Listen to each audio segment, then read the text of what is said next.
So what we're doing today, we're going to hear from Sarah, who's going to talk to us about the power of XR in education.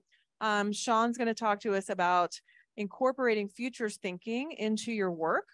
And then we're going to do a segment called Ask a Futurist, and that futurist would be Sean. So think about if you could ask a futurist something, it doesn't necessarily have to be about education. We're going to put Sean on the spot. After that, we're going to do a sneak peek of Shaping EDU Cafe, hot off the press. I just got some new illustrations from our illustrator last night. So we'll take a peek at that. And Julie will talk to us about all the amazing things that are going on at participate.com. Then we'll do lightning presentations. So there's a 5 to 10 minute presentations. If you want to give one, we will make time for you. So if you want to talk about something that you're working on, we would love to hear about it. Then we'll have another food truck come from Hummus Express. So after that, we'll do our breakout groups. And then at 3 o'clock, we have a bus coming to pick us up and take us over to the Creativity Commons, which is about, I don't know, traffic's going to be at that point, but 15, 20 minutes away. And then when we're over at Creativity Commons, we'll see the Zoom Innovation Lab. We'll do the Dreamscape classroom experience. For those of you who haven't experienced that, it's pretty cool. So set that up for you guys. So you'll have the full headset and the hand gear and all the things. And then we'll also go up to our Learning Futures lab, which is on the 2nd floor. And there we'll hear from the team about what they're working on. They're working on some pretty cool VR projects, and they'll give you a little tour of that. So let's kick it off with Sarah. Welcome, Sarah. Okay. Good morning, everyone. Thank you so much all for being here. And thank you, Stephanie, for inviting me to participate in this amazing conference. So the last time that I gave a speech like this in front of the audience was when I was delivering my graduation speech, which was just a year ago. So please be merciful with me. This is the first time I'm doing something like this out of the university context. So today I'm going to talk about the power of mixed reality learnings in education. We're going to cover some topics around artificial intelligence, some things that we were already talking about yesterday. Then we're also going to talk about the VR, AR, and mixed realities, and how are they transforming learning. So before we start, I just want to give a little bit of context of how did I even get here and what am I doing here talking about this topic. Then we're going to talk about the current states of this technology, the changes that we are seeing in education sector because of it, and ultimately, what are some skills of the future that we need to pay attention to and educate our students about it. Okay, so this is my story. I have recently graduated as a social worker. And while I was studying at the university, I had a lot of work on the field. So we spent a lot of time with different clients in different sectors, from youth departments to elderly people, family situations, etc. And one thing that I have seen as a problem with all of our clients is that there was this underlying thing of the lack of social and emotional intelligence skills. So basically, I was looking into what is the thing that is preventing them to have a healthier life, a better life. And often it was around their emotional expression, the regulation system, etc. At the same time as I was studying at the university, I was also working for a tech startup. And we were working a lot with Gen Zs. We did a lot of market research. And one thing that we were seeing as a trend was that there is a negative impact of daily technology usage on their social and emotional skills.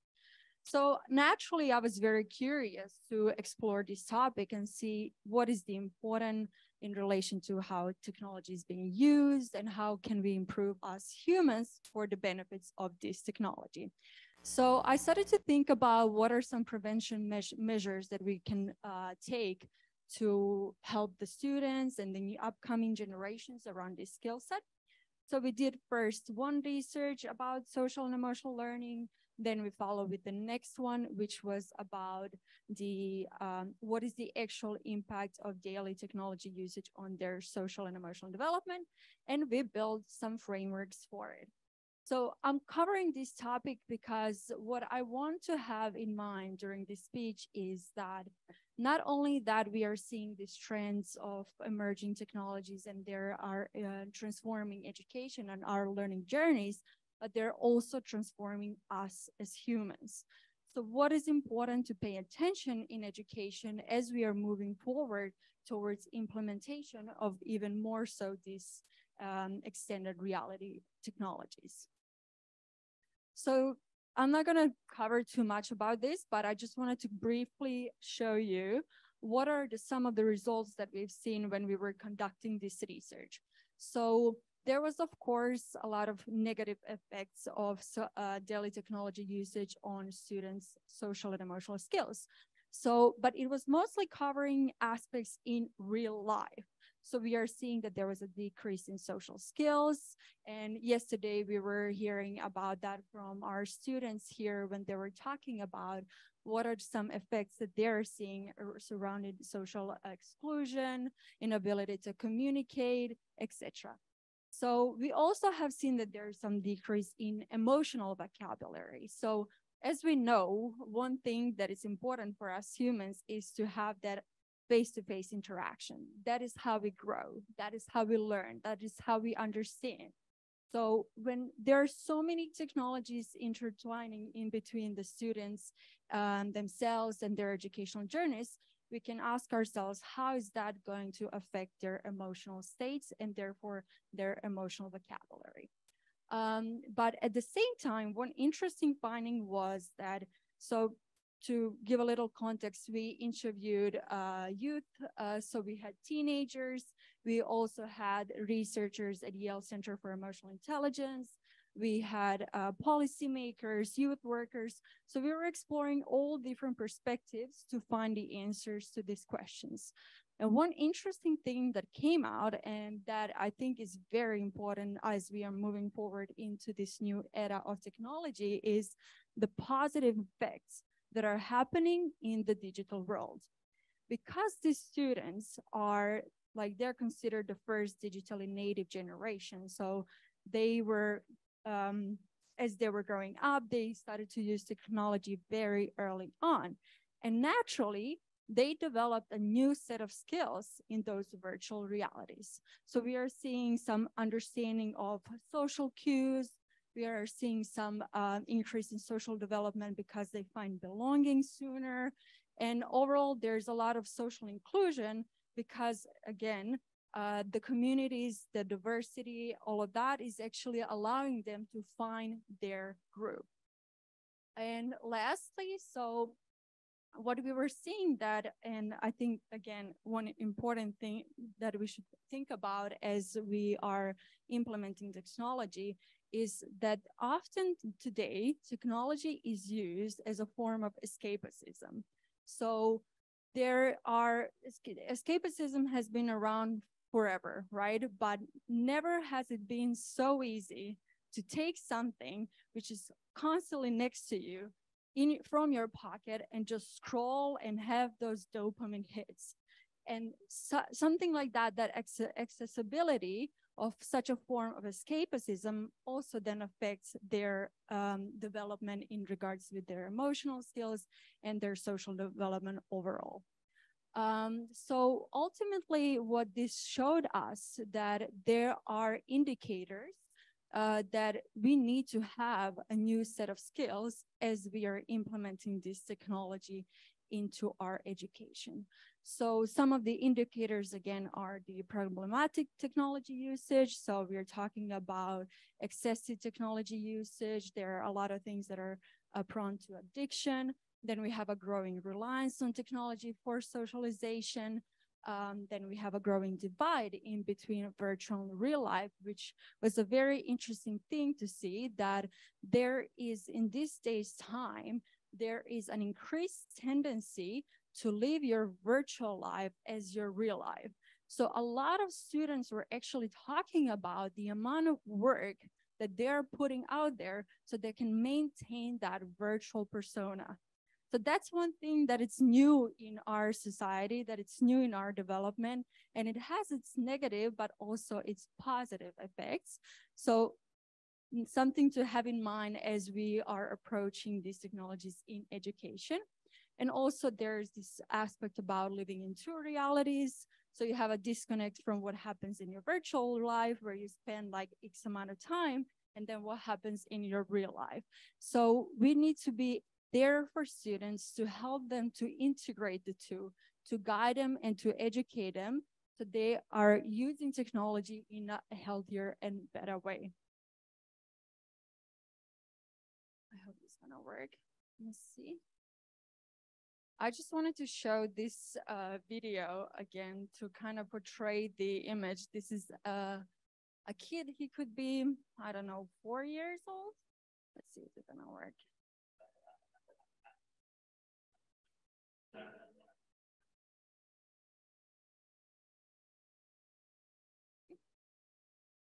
From TikTok. So yeah, we can see that there is this multitasking problem that we are all facing. I think that we are all guilty of this to a certain degree, but you know, the question is how, as we are using more and more technology in the education sector, in our personal development, how can we avoid things like this? How can we be more intentional and mindful with our students and our children? So ultimately, what we are talking about here is this phenomenon, which is called human technology symbiosis. So as we are relying more and more on these technologies, we are actually building this relationship. So we are talking about there are these tools out there for us that can help us to be better, that can help us to learn faster, that can help us to understand more. But how can we go about this relationship that it actually helps us and it benefits us in the long run? Okay, so now we're gonna talk a little bit about the artificial intelligence. It's important thing to note in relation to the mixed realities as well. Yesterday, we talked a lot about ChatGPT, what are some good sides of it and some negative. So I'm just going to remind us a little bit about it in the context of the schools. So there are these two opposing opinions. The ChatGPT has already been blocked in several districts in the United States. They forbid it to being used on the computers that are in the school system because they think that it's going to harm the students' learning journeys and they're going to become lazy. But on the other hand, we also have an opinion about that ChatGPT shouldn't be banned in the schools, that we should actually teach with it and leverage its potential.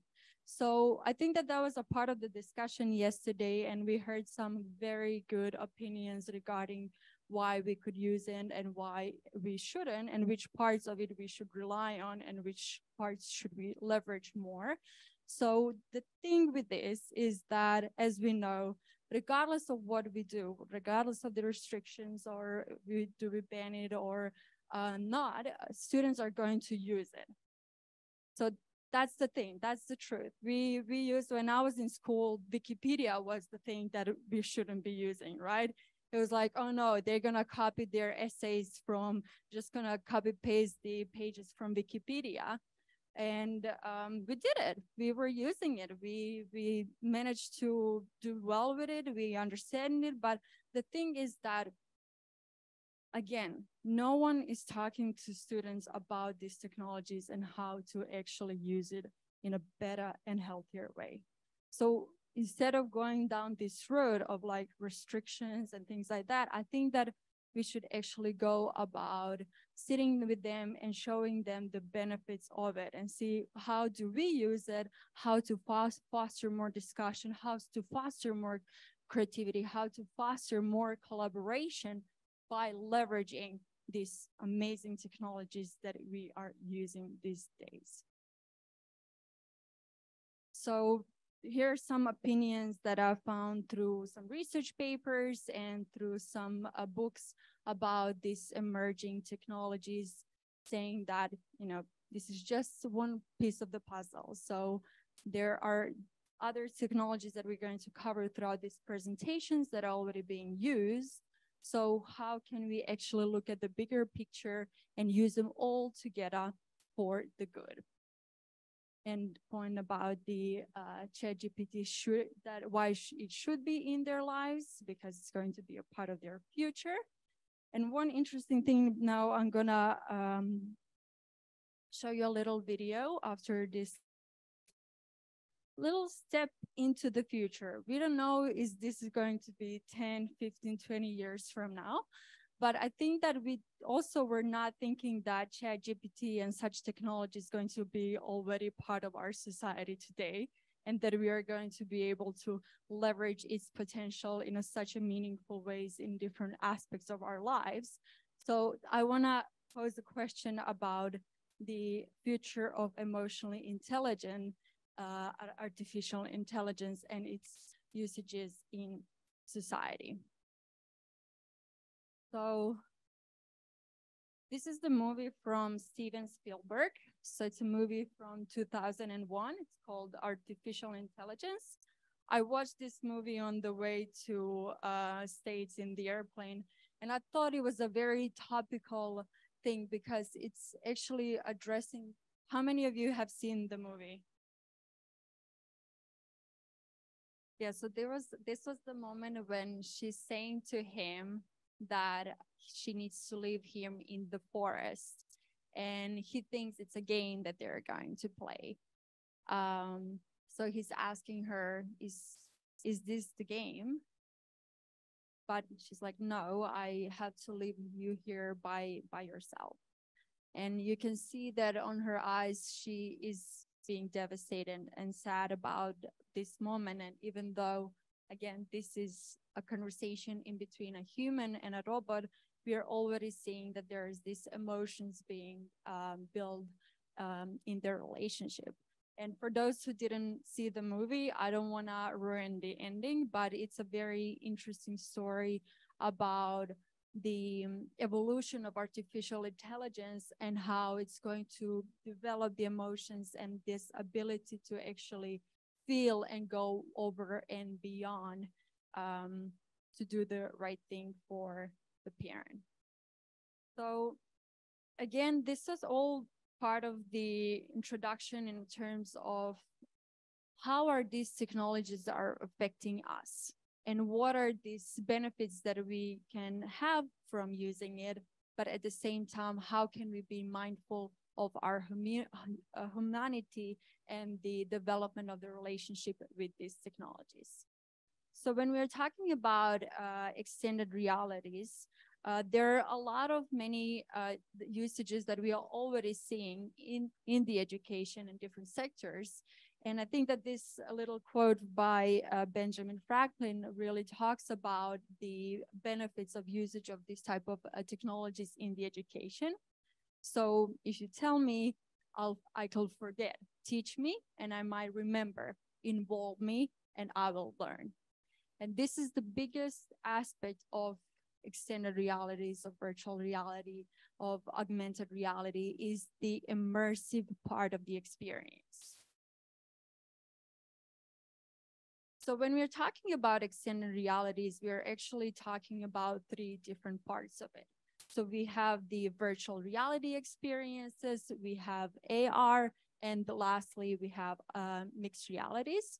So with virtual reality, some of the use cases that we are already seeing is the science classes completely being built in the virtual realities, where students are able to go into a molecular and are able to see every tiny detail of a plant or an animal or whatever the subject is. So there's this part of like being so in it that you memorize in that visual ways that we were talking about yesterday. Some students shared that that is the way that they're learning.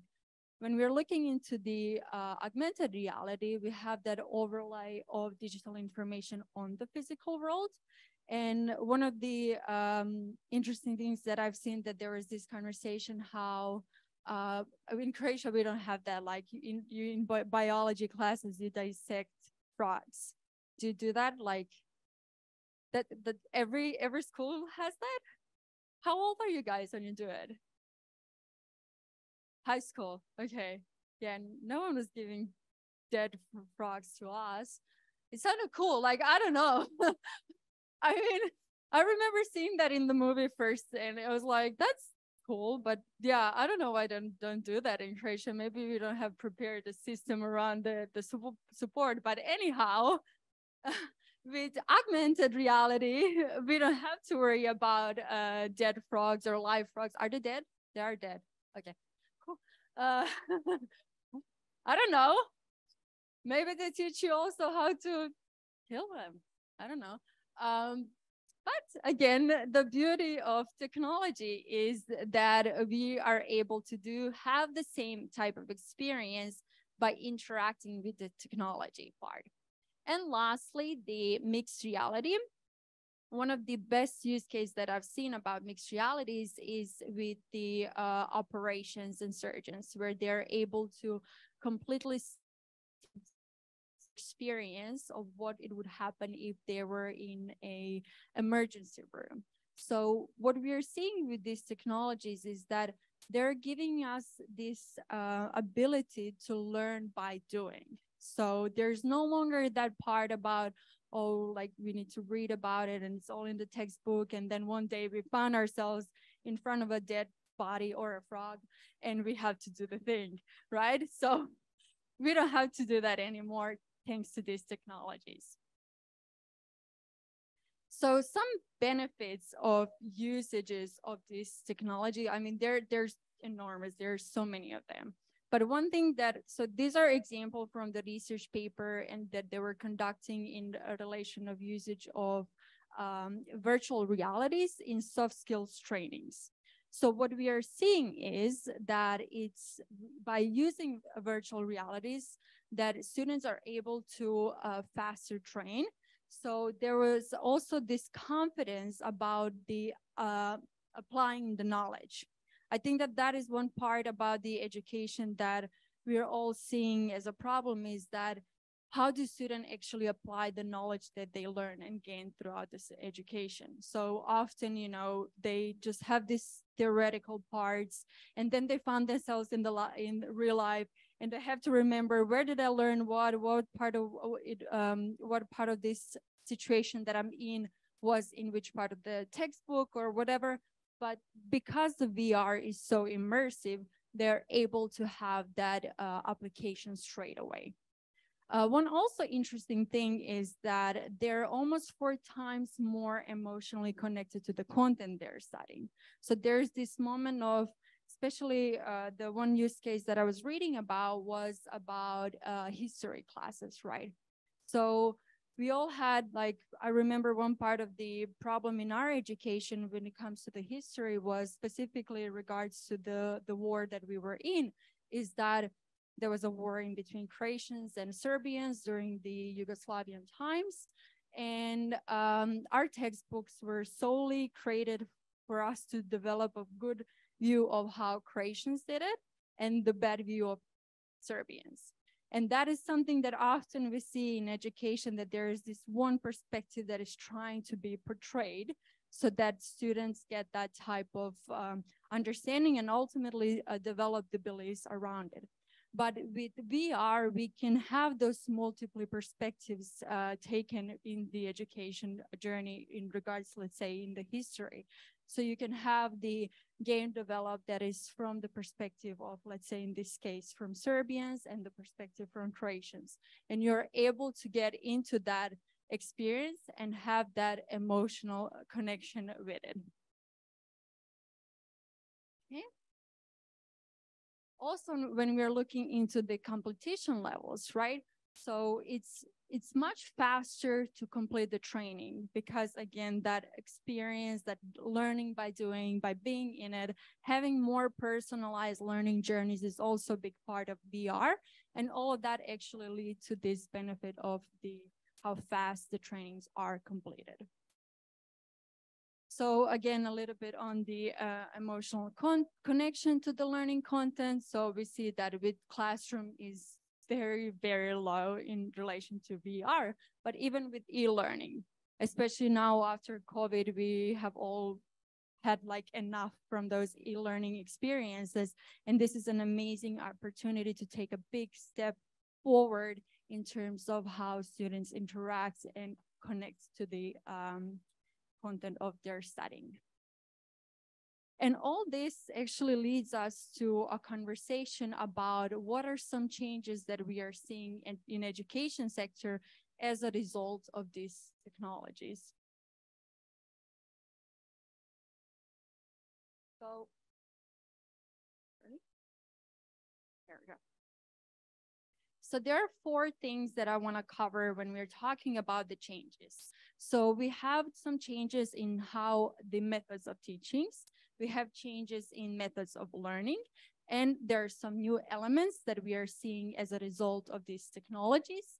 And lastly, what are those skills of the future that we need to start developing to be able to have that successful immersion with these technologies in education sector? So starting with the methods of teaching, this is something that I continuously talked about when it comes to the VR experiences, is that immersive learning. Also, when it comes to the lessons type, we can have more interactive environments because there are more ability for them to collaborate in different ways. And lastly, the part about self-directed learning. So one thing that we also were hearing a lot about yesterday from the students was that opportunity to have more personalized learning journeys and for them to be advocates of their own educational content. So this is something that this type of technologies are really enabling for. Last, then also we have the methods of learning. So hands-on learning for them to have that applicable aspect straight away. Ability to have a trial and error, and we're going to see later in one example on the video how the gamification and game-based learning are enabling for that. And lastly, the learning by doing that we already talked about. And the fun part about these technologies is the ability to learn through play. So yesterday we were hearing a lot about how amazing play can be in education and how transformative those experiences are. So with extended realities technologies, this is something that we can leverage even more of. And the skills of the future. So we talked a lot at the beginning about the social and emotional intelligence. This is something that is going to become even more so important as we are moving into this new era of education, because we are asking ourselves, so what is that thing that technology cannot replace? What it is that it actually makes us humans, and what's important to continue to leverage as we move on. And because of my background, so as you have already heard, I'm not coming from a technical background, I'm coming from a social work background, and my area of expertise is about this human technology interaction. So this research that we were talking about at the start of the presentation has, as a result, a framework which actually showcases what are some potential important skills that as we are moving into this increasingly technology-dependent lives. So there's something that we call socially and emotionally intelligent usage of technology. And one thing that is a big addition to this in regards to existing frameworks is the aspect of purposeful usage of technology. So again, there was yesterday a lot of conversations about how are we using technology, being mindful and understanding its benefits. So by teaching purposeful usage of technology, we can actually help students to build that mindfulness around their interactions with those devices that they're using in education and elsewhere. So one thing that we are doing here with them is intention setting. So I don't know how many of you use intention setting in different contexts of your life. It's a very powerful tool that helps us to build that awareness and mindfulness into whatever it is that we are doing. So by being more intentional with how we use technology, we are also building that healthier habits around it. One also big aspect of this is the values setting. So what are our values in lives as students, as educators, as professors, as researchers, and how are those values reflected in how we spend our time in technology? And this is especially important when we were doing this testing with high school students, and we were asking them, okay, so what's a number thing that is important to you in life? And many of them were talking about self-development. And then when we were going to have a conversation about, okay, but how do you spend your time in technology? And they would say, okay, I spend 5 hours on TikTok. I spend some time on YouTube. We're like, okay, so where's the disconnect? If you say that this is the number one thing that it's important to you, but yet this is how you spend your time, how can we make that gap smaller? And even by just asking those questions and having them involved is already making a big difference. And these other aspects are more on the social and emotional intelligence skills. So in general, there's social awareness in technology usage and virtual realities, relationship skills such as teamwork, collaboration, and responsible decision making. But beside those, we also are seeing the importance of this new learning and innovation skills. So the creativity is something that is becoming more and more important.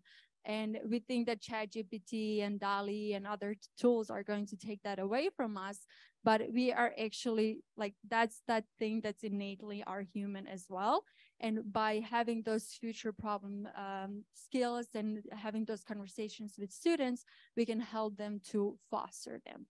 Lastly, also we have critical thinking and problem solving and communication and collaboration. These are all some things that we were seeing yesterday and hearing about the human side of the technology interaction. And a little bit about what we are doing. So I'm a founder of a company that's called Be Humane. And our whole point is to have that healthier human technology symbiosis. And I want to show you a little bit how we leverage those mixed reality technologies in those soft skills development part. So we think that humans should be empowered by technology without losing their humanity. So this is the part about the metaverse game. So like we talked about, one of the important things is for the metaverse, for the virtual realities, is that there is ability of creating this safe environment where students are able to learn through trial and error of their choices. So we created scenarios that replicate the real life ones. And here you can see how that looks like. So now imagine as a student, you're being anxious about a certain situation that is happening to you in your life. And instead of, going into life and trying to solve it and thinking about how you're going to go about it, you go into this safe environment where you are able to do the scenario there and see how would you feel and what could happen as a result of your choices. Right?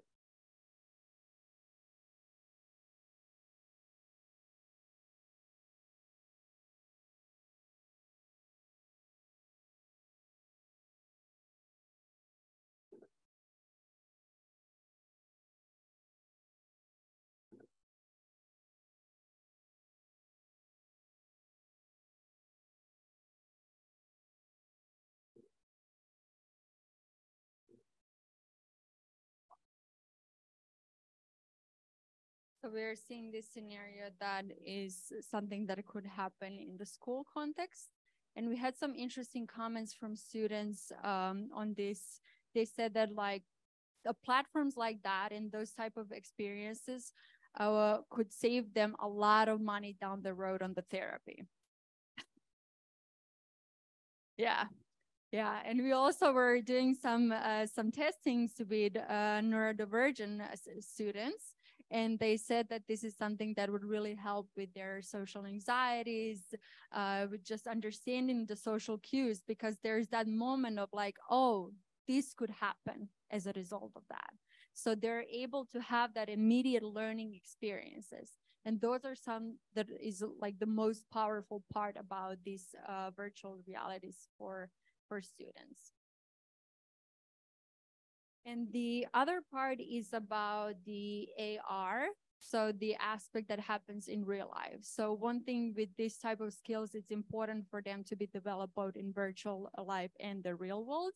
And this is the app that actually enables them to have that peer-to-peer learning experiences. And lastly, I just want to leave you with this quote from Tim Cook. He's CEO of Apple. And it says that technology is neither inherently good nor inherently bad. It is a mirror that reflects the ambitions and intentions of the people who use it, the people who build it, and the people who regulate it. Thank you. Thank you so much, Sarah. Sarah just flew in a couple of days ago from Croatia. Sean is going to come up to the stage now and talk about how we can incorporate futures thinking into our practices. And while Sean is talking, be thinking about what you want to ask him. Yes, yeah. Stump Sean. That's the game that we're playing. Thank you, Stephanie. And let me see here. So when we get in today, again, I don't know if you are all sick of hearing from me already, but last week we went over a presentation about becoming a citizen futurist. Spent a whole bunch of time talking about the value and the need to start engaging in futures work and kind of the background. Yesterday, we talked a lot again about sort of the pressing urgency when we think specifically about the system of education, about the need. And today's sort of interactive sort of walkthrough here is to actually show you and give you an opportunity to start playing with these tools. So hopefully that you can take that away with you. And when you go back to your respective context, you'll be sort of armed with these things. So just a really quick sort of fly over to kind of just touch back on some of these. We covered the fourth industrial revolution, sort of setting the groundwork of these waves of technological innovations that are coming, right? We think that these are marking, I mean, the presentation we just had from Sarah, which was just wonderful about extended reality, right? That's one of these key components. Artificial intelligence, machine learning, Internet of Things, smart materials, nanotechnology, transhumanism, retinal projection, quantum computing, and yes, potentially even the singularity. So we have these technologies, these disruptions, even just from, if we even just suspend the sort of climate or global elements, just alone, these technology innovations and disruptions are representing massive areas of change. And with those come the uncertainty that change brings. We looked at the mega trends, right? These big global sort of landscape of where these trends are going and bubbling up. There's new ones emerging all of the time. And again, a lot of these, if we think about them, right, these are trends. The reason they're kind of categorized as global mega trends rather than just a simple trend is that they are forecasted to have massive global impact over a duration of about 10, anywhere from 10 to even 30 years time frame. So when you're thinking about some of these too, right, and we're thinking about the advances we're seeing today in artificial intelligence, the advances we're seeing today in extended reality and things like that. One of the things I would challenge you to think about is, as we're thinking about these bigger issues, how are those going to play out in 20 years, in 10 years, right? Thinking about how to think down the line in different ways simultaneously. We talked a little bit about futures thinking, right? What it's not is, at this point, I should do like one of those like call out things, right? What is it not? It's not predicting the future, right? But what it is doing is providing us with a mindset and a philosophy so that we can start to think about how do we handle that uncertainty and prepare our own context, our own systems for it, right? Based on, it draws from, right, this academic discipline of future studies. So we're kind of always thinking about these three, and there's more, but the three sort of core different types of futures: the probable, plausible, and possible, right? Thinking that as things are closer to us, we have a better understanding of what's going to play out, what's going to happen. As things get further and further away from us, 5 years, what are we going to know happens in 5 years? What about 10 years? What about 30 years, right? 30 years is a fun time frame. If we think 30 years backwards, right? So 30 years ago, how much has changed since then? And then think about, okay, well, if that level of disruption and technological innovations is accelerating, what will the next 30 years look like? Next 50 years, next 100 years? I personally like to play in the 100 to 150 year time frame to really sort of, again, play in this possible space where you can break a lot of the mindsets of, well, right, but when I'm asked to think about the future, I think about today plus one little step, which is still valuable. But when we start thinking about how are these things going to transform potentially the way that we live, the way that we work, the way that we interact with each other, right? That human to machine interaction, what's going to happen with that, right? As things become more and more advanced and we become more and more reliant, there's definitely a shift, right? Even myself, I grew up before everybody had cell phones. So I still have several numbers in my brain that I will always remember, telephone numbers, right? But those are frozen from when I got my cell phone. I literally don't even know my wife's phone number. It's just call Lauren. I better be careful. I might trigger something here. It's always listening. It happened 2 times last night. And so as we're kind of going through, these are these kind of long tail things we need to be thinking about as these have a different opportunity. Again, we're moving into this accelerated level of uncertainty with these disruptions. Thinking about all those other technological sort of developments aside, there's all sorts of ways that we can think about retaining our humanistic approach with those advancements, with those technologies, but really paying attention to this idea of the velocity, scope, and the system's impact. These things are happening, and they're happening at a faster and faster pace, right? I mean, even if we back up and we pick again, we look at things coming out of OpenAI and DALL-E, right? That made its own splash, its own headlines. And pretty quickly after that, we have open source versions that kind of mirror those things, like Stable Diffusion available on the web. Not long after that, that's ported. That's become now something that you can download and install on your own machine. I have it running on this laptop right now. Well, it's not running.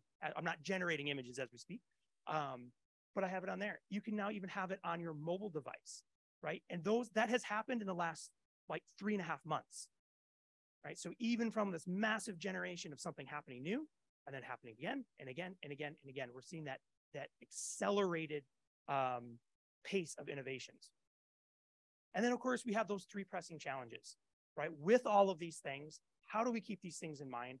How do we try to ensure that the benefits of these things are better distributed and more evenly distributed than in the past? How do we protect those vulnerable populations, which includes our planet, right? It includes the other creatures that live and exist among us, not just humans. But also, how do we ensure that these innovations, and as we think forward with those components, right, that we're treating them with our human values in mind. They're human-led and human-centered. The idea here is that we are hopefully working towards and with these technological innovations to create increased human agency, not reduce it, right? So thinking about that balance, and Sarah was giving that talk, instantly I gravitated and was like, yes, what's the balance? How are we doing? How are we spending our time? When is it becoming a negative interaction? Are we getting lost in the doom scrolling? Are we giving into these things as opposed to using them for empowerment and things like that? And a reminder, as humans, we are flawed. We are beautifully flawed creatures, but we're terrible at predicting change. Historically, we're terrible at it. We either way over predict or way under predict. And then when that change happens, a lot of times we struggle to find that balance, right? So that's where this whole thing I've been talking about and kind of teasing this idea of strategic foresight, right? That this is in a way an effort to sort of combat our own squishy, sort of terrible ideas of predicting change. That we can go through some methodologies that hopefully are fun. They're easy, if not fun, to a way for us to start to bring these ideas together, grab that uncertainty, and really look at it and say, okay, these things I don't know about. These things are uncertain to me. How, if we put these things together, what sort of insights start to fall out of that combination? And so before we look at, so we're going to go in here and look at these, but before I do that, I just want to bring this to your attention because today's talk is meant to be somewhat interactive in the sense that in today's, if you go to the Whova section for today's session, I put a link in there, which if you take it, will bring you to a copy of a Jamboard, which you can use, you can follow along. This is you can take it and come back later, whatever you would like to do with it. But you don't need anything. You can also do this with pen and paper. But I did want to point that out to you that is available if you would like to sort of click on that and follow along. And what I'll do is I'll sort of slowly step through these processes. So if you want to follow along, I would encourage you to do so with your own ideas and things like that. There's no wrong way to do this. But again, coming back to these ideas, right, just highlighting this, I've shared this before. Amy Webb, who's a prominent futurist, has put these sort of 3 questions challenging whether or not when someone say, well, why would I ever need strategic foresight methods? We have a handle on it. We've been successful in the past, said BlackBerry. Why do we need strategic foresight, right? Everyone get out your BlackBerry and text something. I was like, oh, well, oops, yeah, that's right. But if you look at company, I mean, there's some really interesting, case studies that you can look at on companies and organizations that have done very well with uncertainty. You compare and contrast a technology company like BlackBerry, right? They doubled down on the fact that why would anybody ever want a device that didn't have physical keyboard on it? And they refused to sort of just look and be informed by what was happening. And now no one has a BlackBerry in their pocket, when once it was dominant, right? And then you look at something like Nintendo, right? This is a company that's been around for over 100 years, started as a playing card company, and is today one of the top, video game manufacturers and gaming companies around. They've been very successful, and over the years have been able to weather and adapt and pivot with the uncertainties that have come about in terms of just the consumer consumer entertainment landscape. But essentially asking these 3 questions, and you can modify these in yourself as needed, right? What are your early warning systems? When something new comes up, when ChatGPT launched, did it catch you by surprise? Were you already anticipating these sort of things? What are the escalation triggers, right? When do you know it's time to start taking action? You're just waiting, right? Are you waiting for the fad of, a glass screen with no physical keyboards to just fade away and you can get back to selling, being the king of the hill, so to speak? And how are you making decisions? Are you making decisions on gut reactions? Are you making decisions about data that you can actually surface that are informing why you're doing certain things? And if you're struggling to answer any of those questions, that's a really good signal that in your organization, in your system, that strategic foresight tools would be very beneficial. The tool I'm going to share with you today comes from the Future Today Institute, which is the Futures company started by Amy Webb. In full disclosure, I am a fellow from the Future Today Institute. I did a fellowship with them back in 2018. And they have done a really good job of taking a lot of the sort of futurist strategic foresight methodologies and open sourcing them so that they are free for you to use. All of their tools, I think they have 11 of them that are published. They're all under the Creative Commons 4.0 licensing. So you can take them, you can modify them, you can share them, and you can have a lot of fun with them. And so again, what I was talking about last week is that anyone can do these, right? There's no one needs to give you permission to start engaging with this work, right? You can work on it at the individual level, at the small group level, at the large level, at the boardroom level, at the C-suite level. You can really have fun with the way you do this. Again, just bringing these back up. You've seen this now a couple times. Just thinking about when we talk about those uncertainties, when we think back to those megatrends, to challenge you today, because I'm going to start to ask you when we get into the thing, to ask you to start to come up with your own uncertainties and thinking about them in terms of this time cone, right? Where are some of these uncertainties hitting for you, right? Are they in the tactical near term? This is a little bit more zoomed in view here, right? On the far left-hand side, the closest time. So if we think about also those probable, possible, and plausible futures, right? The probable futures are on the left-hand side there, right? In the tactical, maybe even into the strategic planning area. These are things we know, right? It's 12 to 24 months. We're used to doing that in our daily lives. We come up with annual plans. We come up with quarterly results. We do these kind of things on a very short-term basis. But as we start getting out, start thinking about these uncertainties and how they might unfold within the 12 to 24 month period, 2 to 5 years, 5 to 10 years, and 10 years and beyond, right? So some of those larger abilities, those sort of utopian, dystopian situations and things that can come of it. And so at the end of the day, this is what we're going to do. We're going to create an axis of uncertainty. Now, the reason we're doing this tool, because there's many, this is a great place to start, right? If you're new to futures methodologies, you're new to futures work, you're new to tackling uncertainty in a way where you can actually start to basically take two things, knock it together, and surface some things that you can then kind of take action on. The axes of uncertainty are great to use. You end up with a 2x2 matrix, right? So you get these quadrants of things that will sort of generate short little narratives, right? Little headlines almost, if you will. And then you can use those to kind of look at what you've done and say, is there a relationship here between uncertainty A and uncertainty B? And how do I feel about those? Do those make me need to take action? Do I need to go, oh, that's nothing to worry about? Is that a risk? Is that an opportunity? And then you can keep going through the process over and over. So there's 6 steps to this.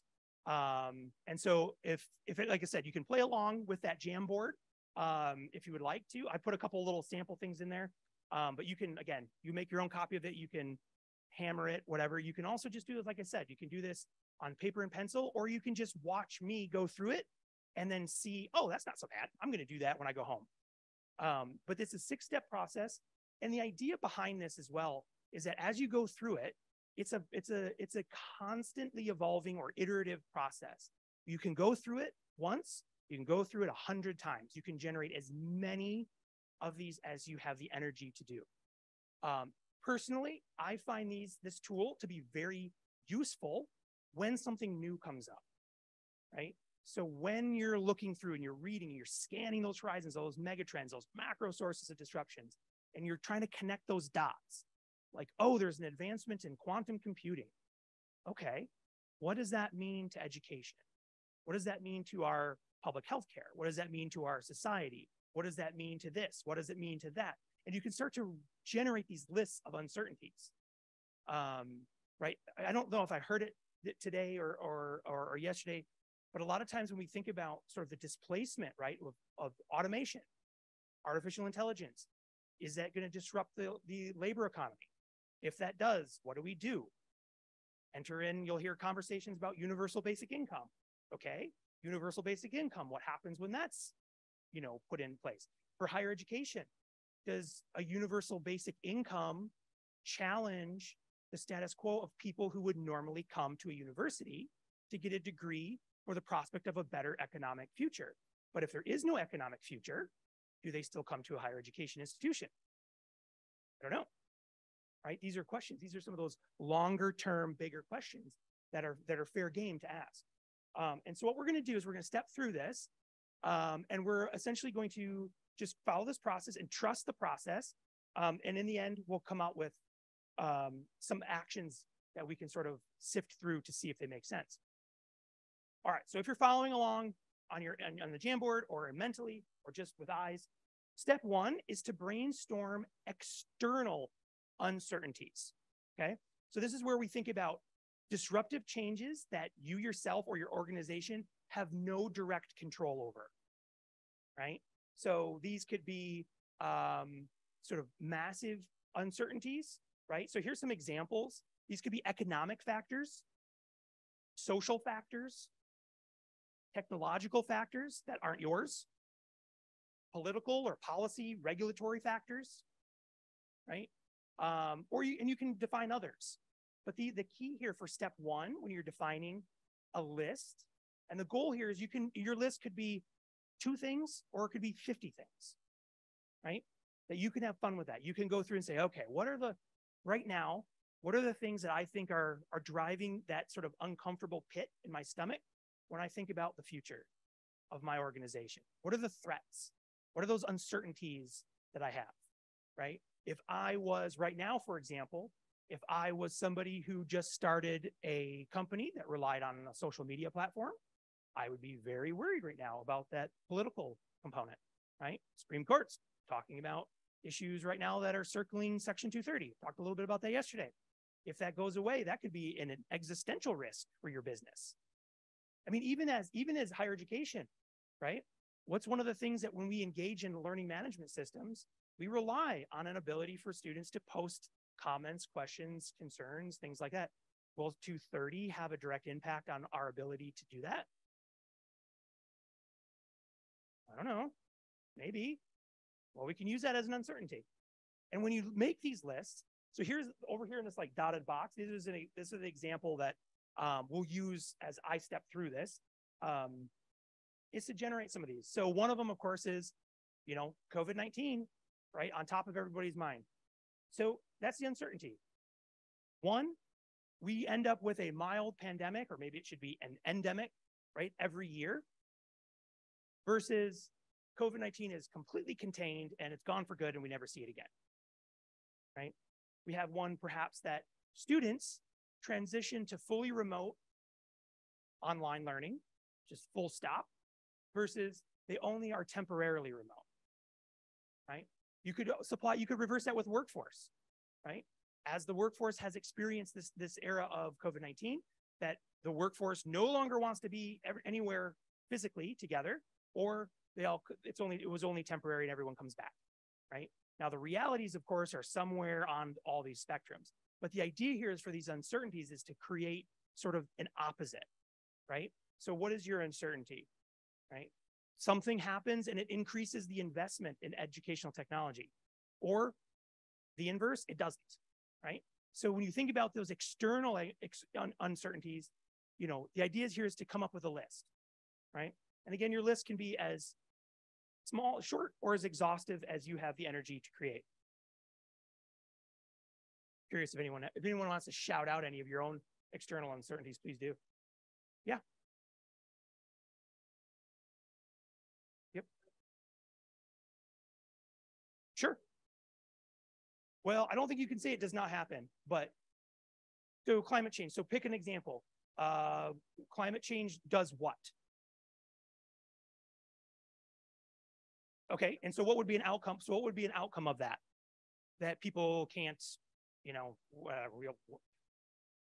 okay, so global warming, decreased agricultural yield, right? So that's one of so the other side would be there's no decrease in agricultural yield as a result of global change, right? So that way you're drawing, what you're gonna do is you're drawing sort of the ends of a spectrum, because we're gonna plot those on that axes as like this end, that end, this end, that end, right? So we're going to look at those two things together, and the magic happens when we look at those intersections, okay? Great question. So then step 2 is very similar, but the challenge is to come up with internal uncertainties, okay? So things you do have control over to a certain extent, right? And these are things you might know or be familiar or consistent. Things like budgets, right? What happens if our budget gets slashed, cut to the bone? What happens if we are told like, hey, the CEO of the company says we're pivoting and we're doing this now? Okay, that's an uncertainty. Research and development, you might know of new things that are coming out. Marketing, right? Marketing platforms or campaigns or whatever. Again, the idea here is to come up with a similar list of uncertainties that you do have control over. And if you can't come up with them, it's fine. You can just do more external ones. Again, don't let any of these steps stop you the idea is to keep going with it, right? Because there's no wrong way to do this. All right. And that's one thing I'll keep kind of iterating on. And as you go through the first one, you might be like, okay, this first one was a little sloppy. I'll do another one. And you'll start to get the process too. And you'll start to really see where it can kind of get fun. All right. So making another list of internal uncertainties. And this is just an example of how you might be a fancy person and, color categorize them, do this kind of stuff. Again, it can just be a list on a piece of paper. But to sort of identify them, right? Did you have technological uncertainties? Did you have political or policy or economic, or maybe they're environmental, whatever. The idea here is that you can kind of categorize them if you're doing enough of them. A lot of times when I do these, I don't even need to do this part because there's 3 that I really am interested in. So that's what I did, right? But again, depending on how you're doing this, if you're doing this more formal, like, right, with a group of people that you're directly like a boardroom or, whatever it might be, your team, and you want to go through something a little bit more formal and have a documented process that at the end you could hand over to somebody like your line manager or the CEO and say, look what we did. We did this amazing sort of analysis here using some of these foresight trends. Then you might want to get a little bit fancier with it like this. But you can, like I said, paper and pencil work just fine. All right, so now if we think about it, we've gone through the process. We've taken a list. Hopefully, we've generated a list of external uncertainties, things we had no idea or no control over. And now we have generated a list in step 2 of the things that are internal, right? Internal uncertainties that we do have some either level of control or at least level of awareness of. Now we have these lists, right? Maybe your list is fancy like that, or maybe it's just scribbling. It's up to you, it doesn't matter. So now this is where the fun really starts to come in. Because now what you get to do is you get to pick 2 of those uncertainties, right? So which ones are you going to pick? It's really up to you. The more you do this tool, the more you sort of will go into the selection process of trying to pick things that wouldn't normally go together, right? Or things you might not think are necessarily related. You can really use that as a way to sort of generate some really interesting points that you might not have thought about before. Otherwise, a lot of times you can also use this as sort of, confirmation of your own thinking. You're like, I knew those went well together. And so you choose them and you put them in, you're like, aha, yeah, exactly the way I thought they would play out. But this is a good challenge to start to pick things that are different. It can be very helpful here to choose an external and an internal one, right? And play them against each other, right? If you don't, or you have trouble coming up with different types of those uncertainties, you can always play 2 external ones together to kind of have a broader landscape or things like that. But if you want to try to bring it closer to home, it's helpful to use an internal uncertainty that you've sort of surfaced. Okay. So what you do here, and then we'll look at the next slide, I think will be a little bit more clear here. So essentially we've taken uncertainty, we're categorizing, we'll just call them A and B, right?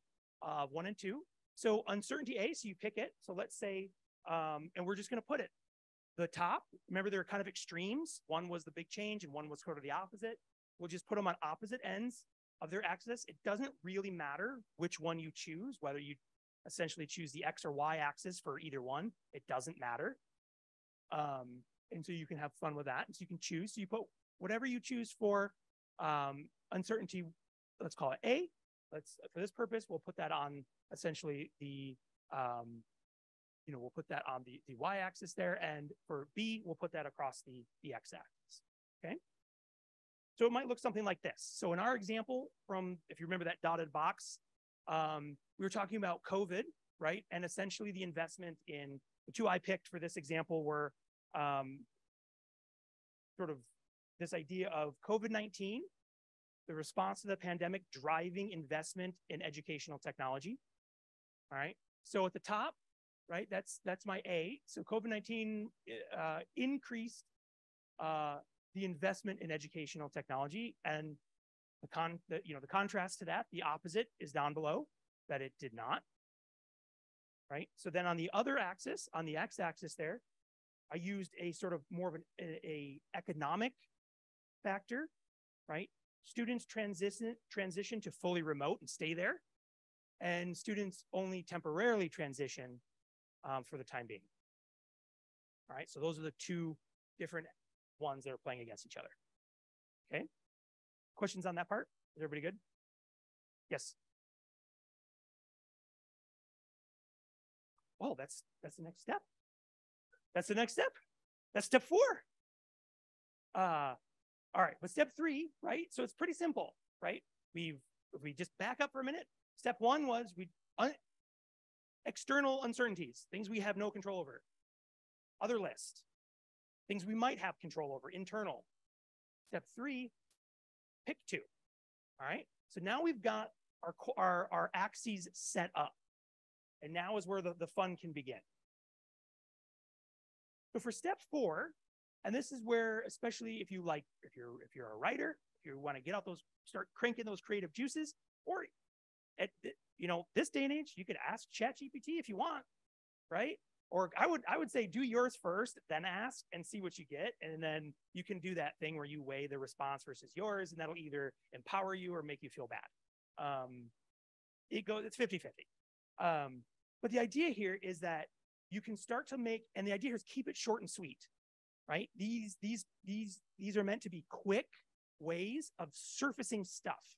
And when we get to the end at the 6th step, you can then take it farther. But the idea is like looking at your uncertainties, try and come up with a headline, right? We're inundated with nothing but, pithy headlines, clickbait headlines that we know we see. Using that frame in your mind, write a headline for that intersection of those quadrants of those uncertainties, right? So for example, on the top left quadrant here, where again, we're looking at the intersection here between the COVID, I'll just say the pandemic results in the increase in investment in technology, and students they've chosen to stay fully remote. They loved it so much, they're never coming back, right? So we can write a headline for that. So what happens when those conditions are true?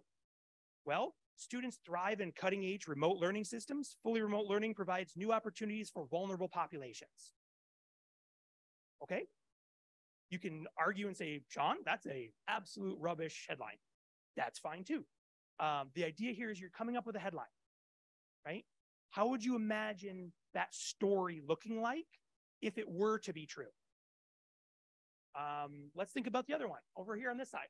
So same thing. So technology investment is still high, and students are only sort of massively remote temporarily, right? So the headline is students learn through adaptive classroom technologies or high flex hybrid learning spaces. Okay. That one, we've seen a lot of that actually play out over the last couple of years. Then if we move down to this quadrants, right? So students are they've chosen, we're leaving the university, we're never coming back, but we'll see you online, right? But there was no more investment in technology, in the ed tech space.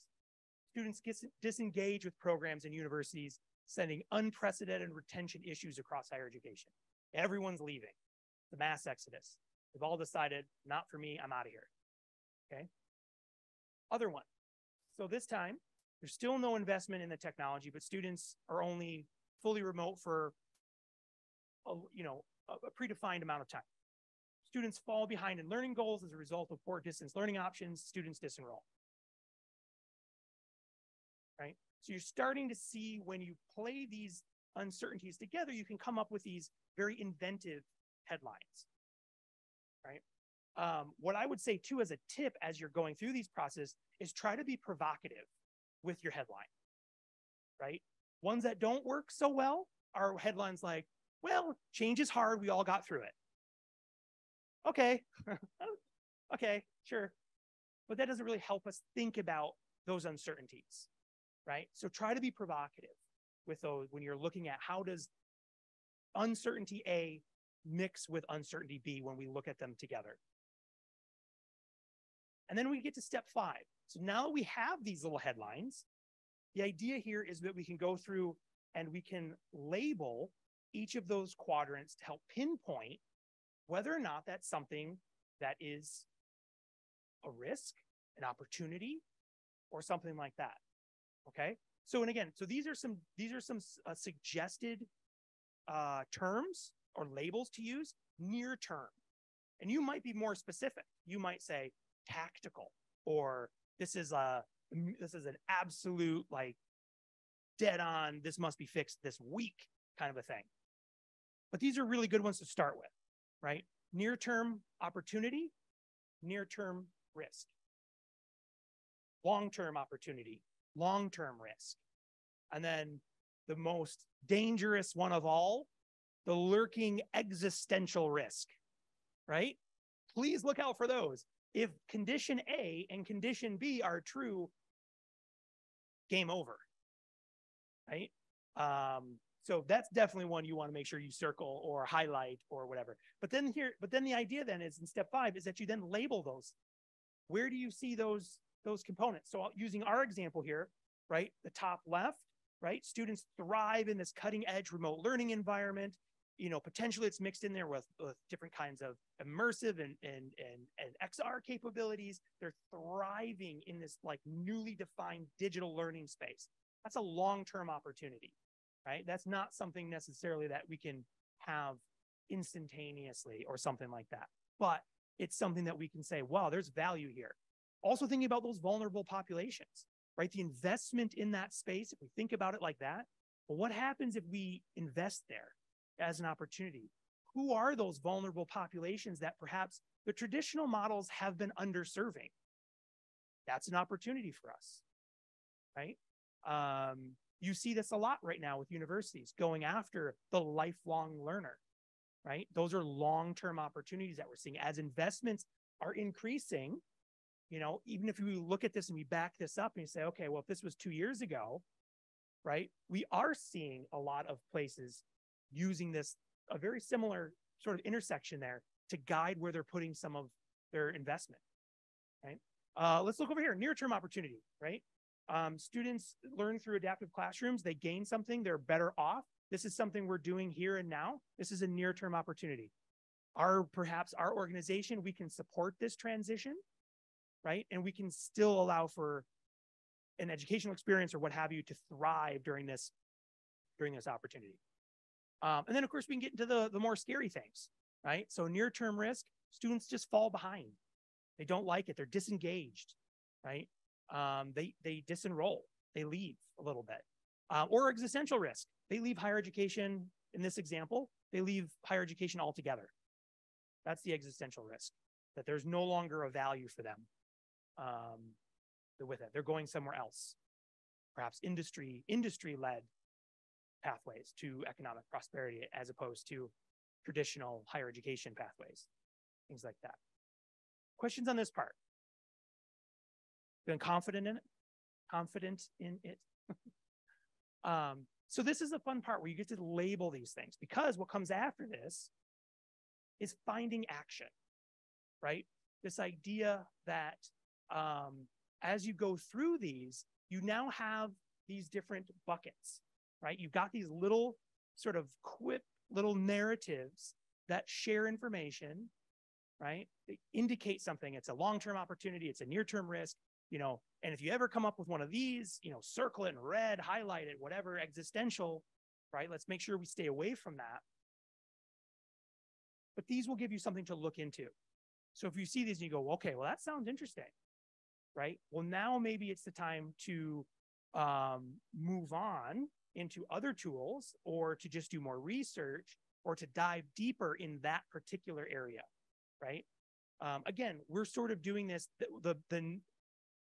The nice thing about this activity is how simple it is to start and go through it. The challenge is that the limitation, I should say, of it is it kind of leaves you with more questions, right? But they're guided. If this thing happens, and if this thing happens, you know, is that good for me? Is that bad for me? And then perhaps a good follow-up question is, well, what's the likelihood of these things coming true? What's the likelihood? Yeah, Tom.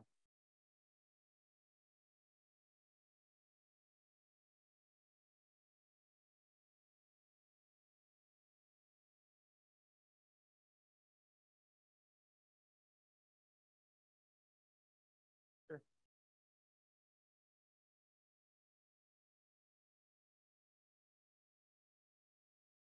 Sure. Wildfires. I mean, wildfires in California have that problem too, right? Yeah.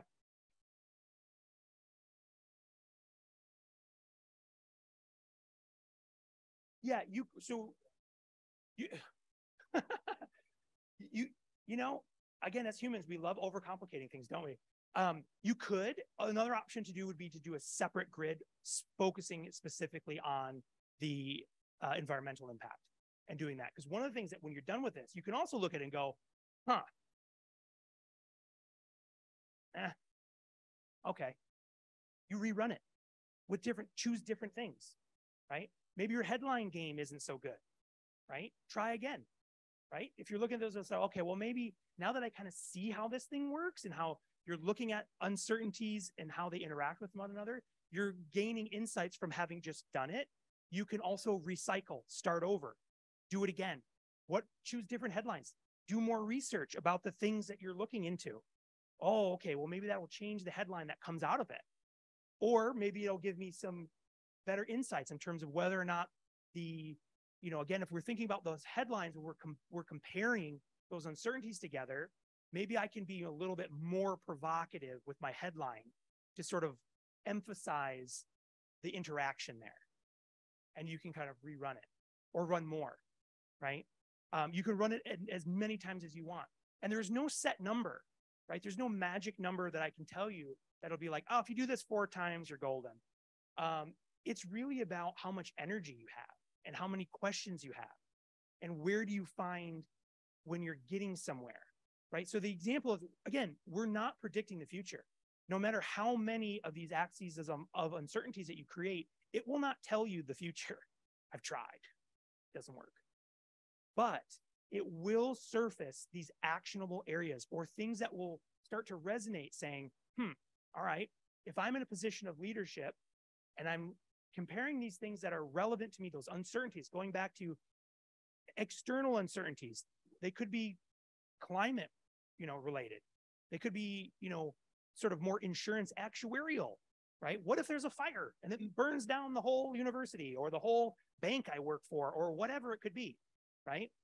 What if there's a natural disaster, right? And we know from the Anthropocene, those are happening more and more and more and more, right? What if something like that happens? Then what? That's an external uncertainty I don't have control over. And I can start to surface things, right? If you're holding on to rare artifacts or documents or something, natural disasters are big ones. You probably already have lots of contingency plans, right? But when we think about other areas, right, we can start to surface these new actionable things. What's an opportunity and what's a risk?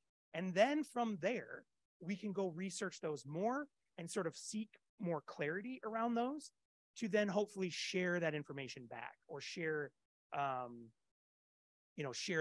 data or whatever it is that we find to whomever, right?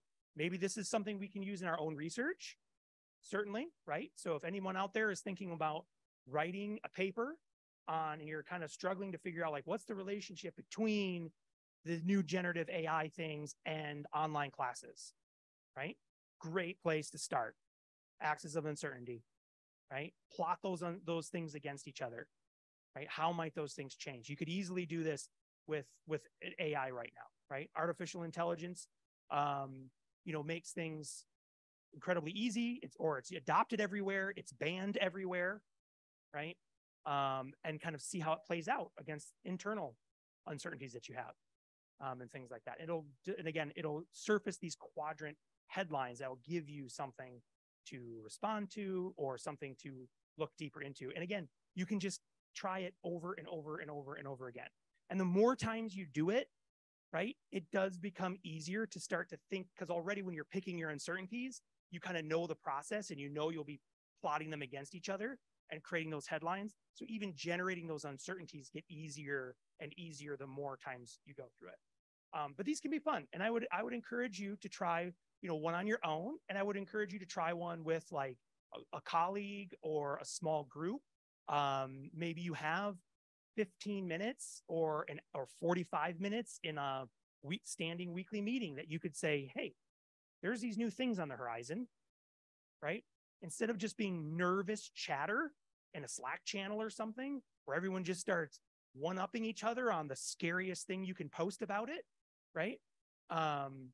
Sit down and do one of these together, right? One of those activities that helps when we think about those tools or thinking about futures thinking, if you recall back, right, one of the reasons to engage in futures work, like futures thinking and these kind of methodologies, is to reduce that future shock, right?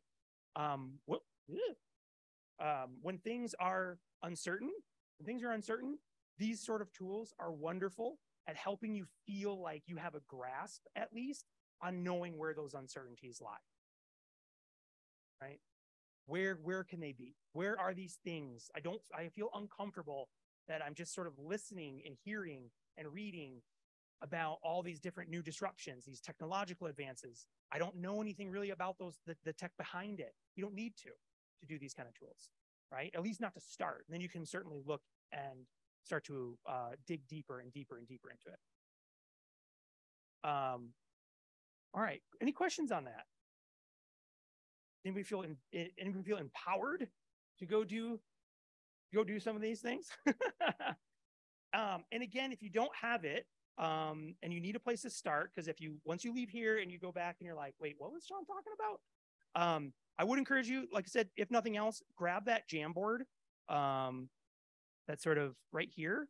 And again, it's broken up. You can take your copies and you can do this in whatever any whiteboarding tool that you use. So whether you're a Jamboard or a Miro, or maybe you're on Apple and you're using Freeform or whatever it might be, it's a great way to set one of these decks up or one of these boards up.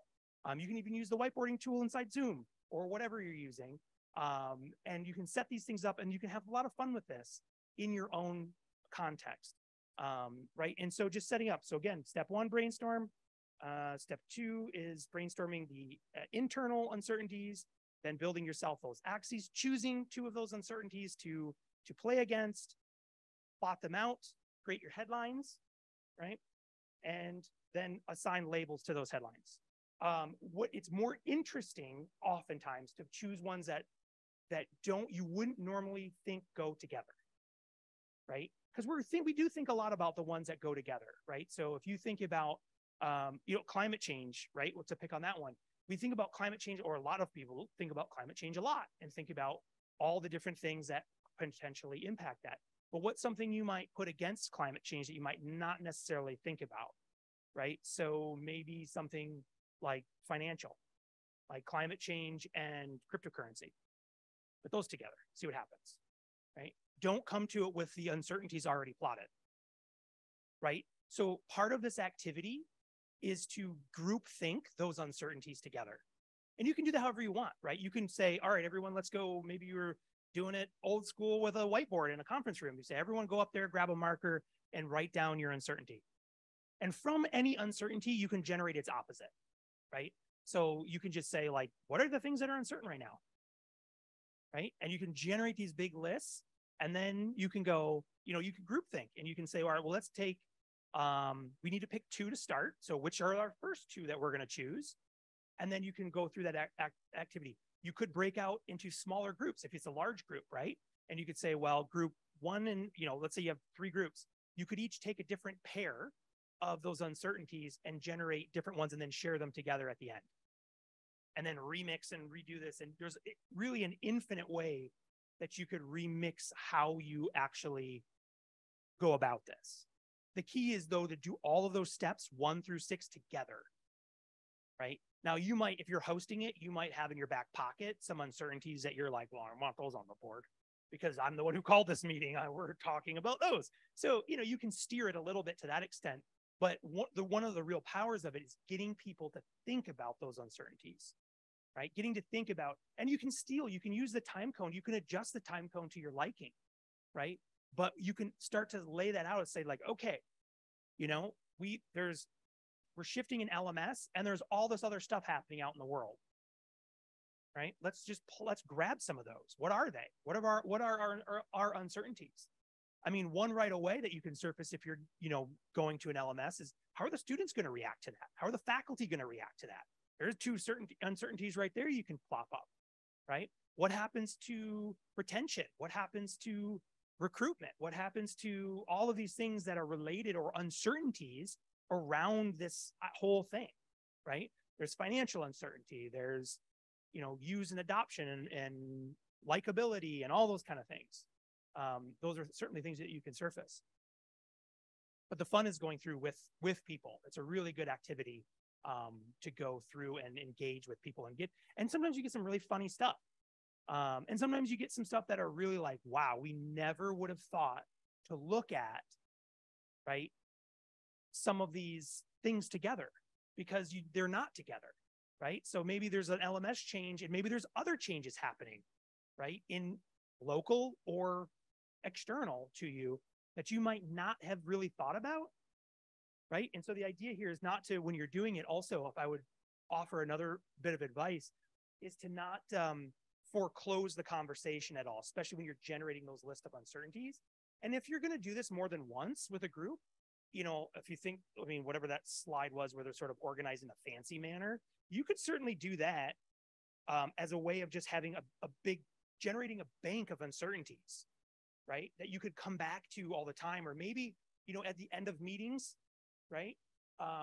When people, the meeting's supposed to go to the top of the hour and it ends at 3 minutes to, and people are like, well, I'll give you 3 minutes of your day back.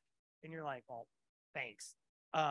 Grab an uncertainty, right? Or you can use it as a popcorn sort of icebreaker at a meeting. And you could just generate uncertainties kind of along the way, or an activity in a Slack channel of generating uncertainties. And then you can collect them. And then when you have a meeting, you can have a bank of uncertainties that people can draw from if they need some inspiration, or if they want to look and see like, yes, that's one. I want to focus on that one. I'm trying to look at the ones that are on here to see what they're, like U.S. economy experiencing growth. There's one right now, right? Are we or are we not headed into a recession? There's a lot of people are nervous about it, right? That's an uncertainty. Will we go into a recession or will we not? That's a big uncertainty. And, just picking on your example of the LMS, right? So changing LMS, economic uncertainty. What happens? Is there a play there of people being nervous to go to a new school or something with the LMS that they don't like, or they've had a bad experience with, or something? And you can generate these ideas, these headlines, and then those headlines can inform you of whether or not you need to investigate further into them. And look, they're not always going to give you gold, but you can keep trying. That's a great question. Any other thoughts or questions about leveraging this in your own context? It's fun. It's easy. You can do it at the bar, too. And literally just flip a napkin over. Like, let's get down. Let's do some futures work while we have this round. It's very impressive. Cool.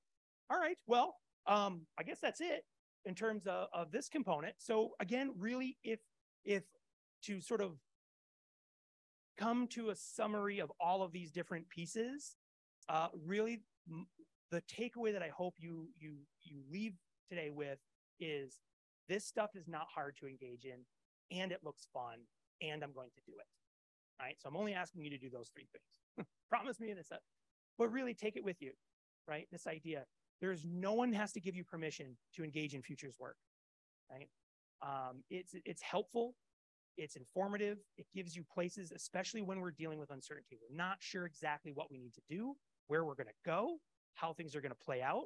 This gives you a great opportunity to start engaging with those things and to start to surface those ideas, right? And you can do this for yourself, even individually at home, right? With your own personal lives, you can do axes of uncertainty. The Future Today Institute, FTI, has done a lot of work, and they publish, and they're not the only ones. They're just ones that I'm the most familiar with.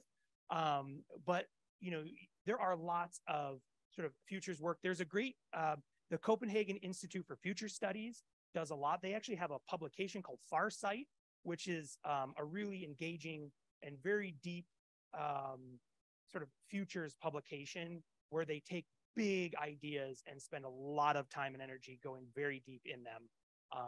Also wonderfully, if you like design, also their stuff is also just beautifully done from that aspect. But every year, I should also mention, the Future Today Institute releases their their trends for the year.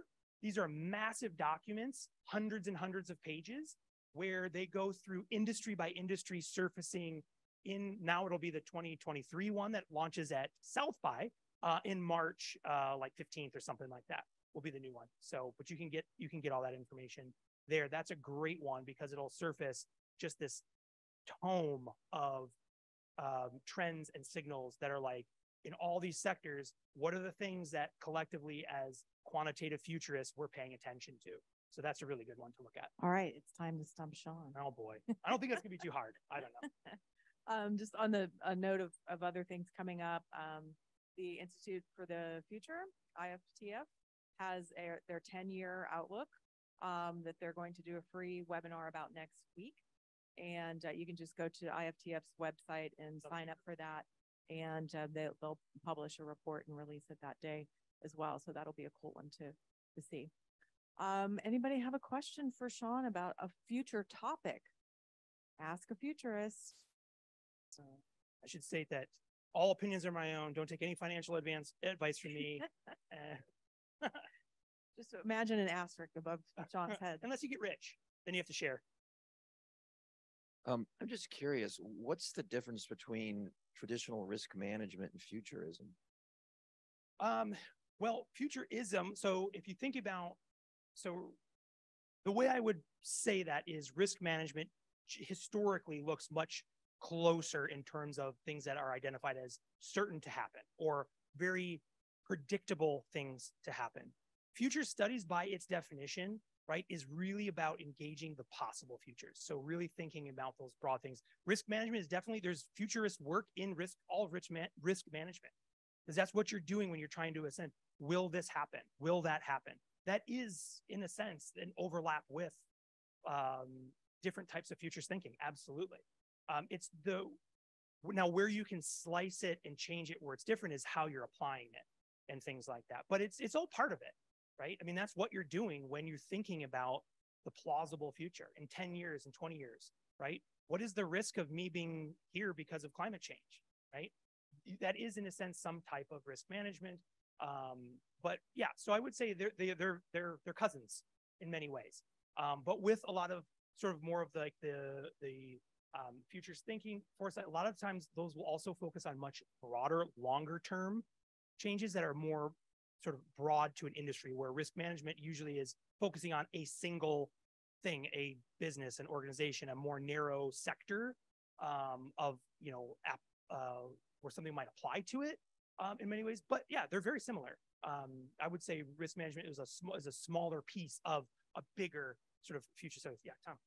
My wife is an insurance underwriter, and so she does risk doing management all the time, and their timeframes are a year. Yep. Now that's impacted by those longer trends. Yep. But at the same time, is this plant going to get devastated by a hurricane in the next year? What are the odds? And then they have these complex models that they run, which I'm sure are plugged in at the other end with the future stuff. Yeah. If you've ever had the affordance or discomfort of looking at actuarial tables, right? Like understanding, whoa, that is a part of futures work. Absolutely. Sean, what excites you most about the future of education with the idea of all the technologies that are out now and coming, and how the model of skill building could be improved upon and then implemented in a completely different way than our traditional system? What excites me the most about it? So that's a great question. I think there's lots of parts, but let me try to, I'll do a really rush job of trying to provide a good sounding answer. What I'm excited about the most is the convergence of all of these different components that we're building in. We think about moving towards, now we've been promised this for more than 3 decades and it has not yet arrived. And that is the idealized individual tutoring system. So as we are developing, we already have really good content knowledge, domain knowledge, right? We have lots of really good pedagogical knowledge, how things are done, how can we teach these other things? But one of the things that has been lacking so far is really understanding the individual and having these things come together. And so one of the things that excites me about the futures is thinking about the advancements we're making in artificial intelligence, the advancements that we're making in some of the computing gains to be able to provide an individual user real-time information, real-time learning experiences that are teaching the right material at the right time in the right way that that person needs it in that moment, right? And so these are very complex things that don't exist yet, but we're getting closer to that. And that's one of the things I think for me, as I look at the sort of where some of these trends are headed and how they're starting to converge. Again, if we do an axis of uncertainties, that we can get a headline where that comes out. And that's really exciting, but it's not going to be an easy road to get there, because there are lots of different pathways and lots of Black Mirror episodes that would sort of, you know, have that, contain that along the way. But yeah, but that, I think for me, that's one of the most exciting things is when we get to a place, if done right, with, you know, human-centered, human-led advancements in these technologies, that we would allow for individuals to be able to learn at the pace that they need in a context where it doesn't separate them or provide them as being left behind or left to the side or whatever, that it would be, everyone would be able to access that information as they need it, as they go through their personal learning journey. Yeah. I've got one for you, Sean. Oh. How do you think the gig economy is going to affect, let's say 10 years from now, how we educate starting from high school through a lifelong learning journey? Well, that's a good one, because I'm gonna do a famous. I'm gonna deflect a little bit on that, because I do take a little issue with the concept of the gig economy, right? Because I think that what we're seeing with that too is, in some ways, we're right at present, we're seeing a lot of the unintended consequences of this, what was supposed to be an idea of more freedom to go do things, right? Where people who are identifying in the gig economy are left out or excluded from things like healthcare and benefits and who's paying them, and they're treated as less of an employee and things like that. So from that perspective, you know, I'm not in favor of that level of gig economy as it relates to education, because what does that do? That threatens an educator model, right? Do we take these already underpaid, underappreciated positions and fracture them and force them, push them to the bottom economically? That is the wrong direction. But as it pertains to the creator environment, so I'll switch the gig economy question and kind of pivot that to, I do think what we will be seeing, and you can see this now, right, is as we have a flatter sort of access to media and information and abilities to be on your own and create, it's a more, I don't want to use the term, use it, but I don't, not the best term here, a more democratized or flat structure, right, to be able to get your ideas out into the world. I do think that that's changing, and that's a big piece with things like we're seeing, you know, with social media, with TikTok, with the ability for people to create their own podcasting, that the gap from individual to be able to have a creative or be a content creator to find their own pathway, that is something that is exciting, because that is, you know, in many ways, that also opens the doors to many new innovations that otherwise get sort of vacuumed up in these large capitalist companies, right? So that part is exciting, I think. But there's a lot of pathways there that are dangerous in that as well. But I think that for me, I think that's a really exciting component, that as these technologies continue to evolve, is that we're seeing that it's an easier access to. Now, politically or policy-wise, we've got a lot to tackle in the United States specifically, one of those being healthcare, right? I mean, that's a big issue. You can't support that individual exploration out there without also providing social services like healthcare and safety nets. So it's all entangled, but I think that as more and more of those, you know, if you think about high schoolers who are sitting in the classroom today, there are a lot more opportunities for them as an individual creator to go out and make things than there were 30 years ago. You know, there aren't sort of the vertical channels of approval. Like, for example, if you want to create a podcast, if you've got an iPad, a laptop, and a microphone and access to the internet, so be it, you're off and running, right? You don't have to go through broadcast. You don't have to get a degree in broadcast journalism. You don't have to get the approval of a radio station. You don't have to get the approval of somebody who's managing the air to get that published. But with that also comes lots of challenges. Anyone can do it. So you also have that idea of, you have this trade-off too of then you're also having everyone having access to that. But yeah, I think that's an interesting thing, is to think about what will that new role of jobs look like if we see reductions in the labor force as a result of autonomy or things like that. Yeah. Thank you. And on a related note, what do you think is the future of the 4-year degree? No comment. As an employer, okay, I'll tell the story in the most safe way for me personally possible. I was actually asked at a major university. I was invited to the president's office to be asked questions about my work in the futures and to have these conversations. And the question, and if you've been in meetings with me long enough, you'll know that a lot of times my intentions are good, but a lot of times I'll ask those difficult questions that can sometimes let the air out of the balloon. And I can sometimes get a reputation as being like the idea killer. And I'm not trying to. It's all in the good but asking those difficult questions, right? And my difficult question at the president's office was, does this university, and should this university exist in 150 years from now? Like, tell me what the value to an educator is in 150 years. Why would anybody, right? Now, this is making a lot of assumptions.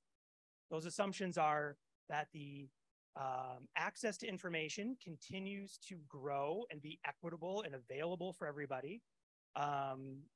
Just skilling, right? So we're seeing the pressures of large corporations, tech companies, whatever, saying, hey, you should just learn from us. You don't need to go to the university. We'll give you what you need. There's all these sort of factors that, and we factor in things like universal basic income or reduction of labor. What does, if students no longer, so we'll use that possible future. We'll push it out 150 years. In 150 years time, what would you still need to go? If you can get all the information you need to learn, you can get all the skills you need to be employed if you need employment without a university, what value does it still have, right? That's a hard question. It's a good question to ask, but it's a hard question to answer. And so you start thinking about like, okay, so in that landscape, 150 years in the future, does the university still matter, right? And the answer is, I don't know. But the answer is it certainly could, but it would probably not, definitely not in the same way it is today, right? So then you start thinking about, well, the university's role is to essentially enhance the educational or learning experience of the entire community, not focusing on the demographic of what was a 4-year college student anymore, this 18 to 25-year age span, right? But thinking about it bigger. What can it do as part of the community? What can it foster? What kind of information? What can it serve in that as a physical embodiment of that space? And what can it offer to people? And so I think, if we think about that 4-year degree, that as that information becomes, again, no longer the thing that an academic institution holds as you can only get it here, right? What are those changes then? And that's a really big question. And you're already seeing a lot of universities respond to that. Again, I mentioned the lifelong learning thing. That's a big one. I mean, you can see it written in universities' mission statements of public good and going after those kind of things, really thinking about, the model that we've had for now, if these technology trends continue, will really threaten why at least you would go to a traditional 4-year university. But, if I were to put my money on it, would be to bet that over time, things will shift to the part where a university becomes a space and a place for a time that you are there, but it will no longer be segregated into these degree-based chunks. You're there to gain something, or to gain, whether that be information, community, networking, experiences, but it won't necessarily be like, oh, you got your 4-year degree from this time here. It'll be before then. It'll be long after that. That it won't be this thing where you enter in one side and you walk out the other side with your diploma and think, that's it, I'll see you later. That the university model will switch to being there to support you and your learning journey from the minute you're able to. till the minute you can't, right? I think it'll look more like that in the future. All right. My question is, who's currently missing from decision-making on emerging technology and its application? And as thinking as a futurist, how is that going to change? Well, the broadest answer is the vulnerable population, right? This is nothing new, and we're seeing this as a reflection right now. And this is a big issue, right? Especially as, you know, you've heard it several times from me, from other people too, right? Technologies, as we're releasing them, they're mirrors, they're reflections of the people who make them. They're not neutral, right? That's the only part I would say, Tim, let's change the way you talk about that. That they are not neutral, right? But they're completely value laden. And part of the problem that we have with that is that so many of the underrepresented, so I mean, if you want me to get more specific, I mean, it's women, it's minorities, it's, you know, all the kind of populations that have traditionally been left out of those conversations. In Silicon Valley, we have a lot of our technology being driven from one region, the Silicon Valley area. We are seeing some shifts in that, which is good, that a lot of people have been leaving and going to other sectors. So there's a lot of hope there as well. But that's one of the biggest issues, is that the powers that be up till now are not very diverse when we look at the things that are being created. And so I think that's a big challenge. And moving forward, that is, again, that's not an easy solution. But as we think about those three pressing challenges, right, that one of those things is that risk management component of exactly that. How do we ensure that those vulnerable populations, or which are, you know, we'll focus on the human part of that, are not further damaged by the existing gaps or the existing inequities that already are there, is to make sure that when we're as consumers, it's difficult, right? We can vote with our dollars. We can put money behind things that are trying to be more inclusive, trying to actively go after that. But it's a tough one. I mean, that's a societal component too, that it's like, you know, as a I say this as a collective, like, I can't do this by myself, right? An individual necessarily by themselves, but together, you know, putting the pressure on those companies, asking those and taking them to task when they do these things, asking from the policy side of things, right? That, you know, this is a longstanding challenge that we have, is that the policies and things that govern these technologies lag dramatically far behind when they're put into use in many cases. And so that would be an area that I think is definitely needs to be looked at. How are we using people's information and data? Are things disproportionately working against certain populations of people? Are they being excluded? Are they, you know, we've seen a lot of examples of this too, that are good examples. Banning facial recognition for use by law enforcement, for example, because of the fact that they were horrifically biased in the way that these technologies were working. And so those are small steps, but I do think that moving forward, there needs to be a collective, a broader, more collective awareness and understanding from all of us as we elect lawmakers, as we work in, you know, the legal system, to holding companies and things accountable and providing the regulatory frameworks and the policies needed to ensure that, again, that these technologies and tools do not work to continue or to widen the gaps that are already there, but working towards closing them, working towards specifically addressing those issues of vulnerable populations being left out of the table, and intentionally inviting them into the table so that these technologies are far more representative. But also with that, right? A lot of times I've been talking and I fall victim to it myself, as I'm very US centric and having these conversations, but also thinking about, you know, being careful that as the global north, that we're not trying to make these assumptions and these technologies and have the arrogance to assume that that's what would work in the global south or in any of those other sort of regions, and trying to be mindful of that and not foreclose those pathways. That was a very long-winded, windy, squirmy answer, because you asked me a tough one. Thanks for asking my question, Megan, because that was essentially what I was thinking. But follow up to that is, do you have a systematic or a systematic way or a resource for those of us that want to be aware of and mitigate our bias as we make decisions about ed tech for the future, and as we guess on what the future looks like. And the example that I will give is, let's pretend that I have this huge ASU bias because I'm third generation degree holder. That's true. My grandma got a degree here. Okay. So if I think ASU is so awesome, and then when my 4 kids go, hey, I'm thinking about going to school, and I say, well, there's this really good university down the road, and I have that bias, right? So let's assume that we all have that bias, and you are really good about explaining that that technology is value laden. But if we don't explicitly know what our bias or our values are and how that affects not just the technology, but the development and implementation of that technology is, how do I fix that? How do I at least reduce that occurrence? Well, that's an easy one for me. I can just say, I don't know. Yeah, I mean, I don't know. That would be a good question for everybody here. You know, because there are ways, right, that, I mean, one, so a quick answer, like sort of, you know, what I'm doing right now, you can watch me think, is I would say one is the first step, right, is acknowledging the fact that you know you have bias. We all do. You always will, right?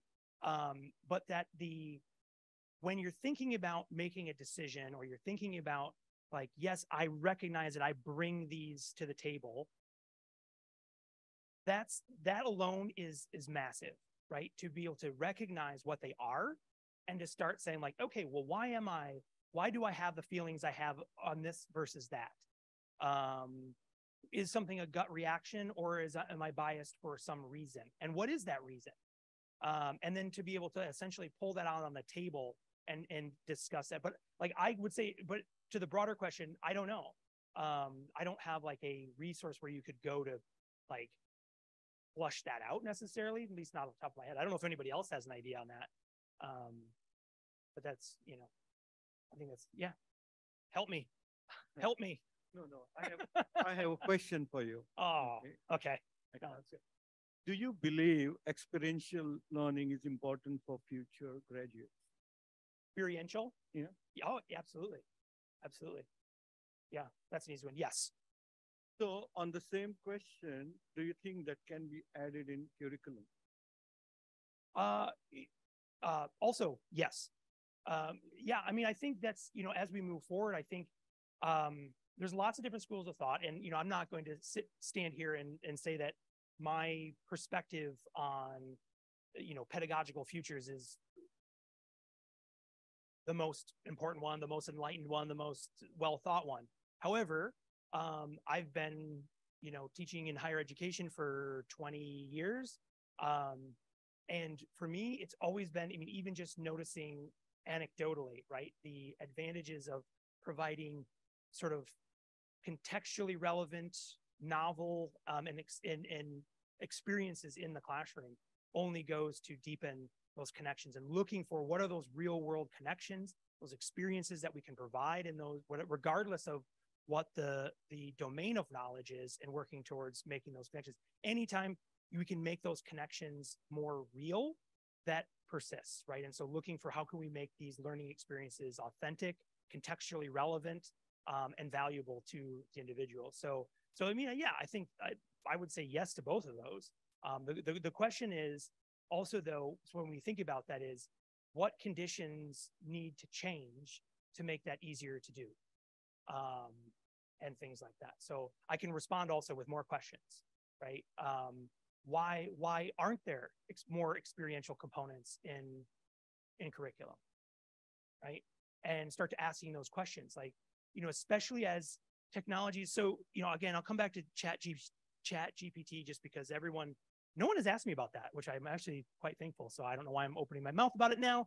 I thought I was going to get away one day without being asked about it. But one of the interesting points, right, is if a technology or any tool, right, whatever it might be, suddenly starts to threaten the way something was done previously, right? That makes lots of people uncomfortable.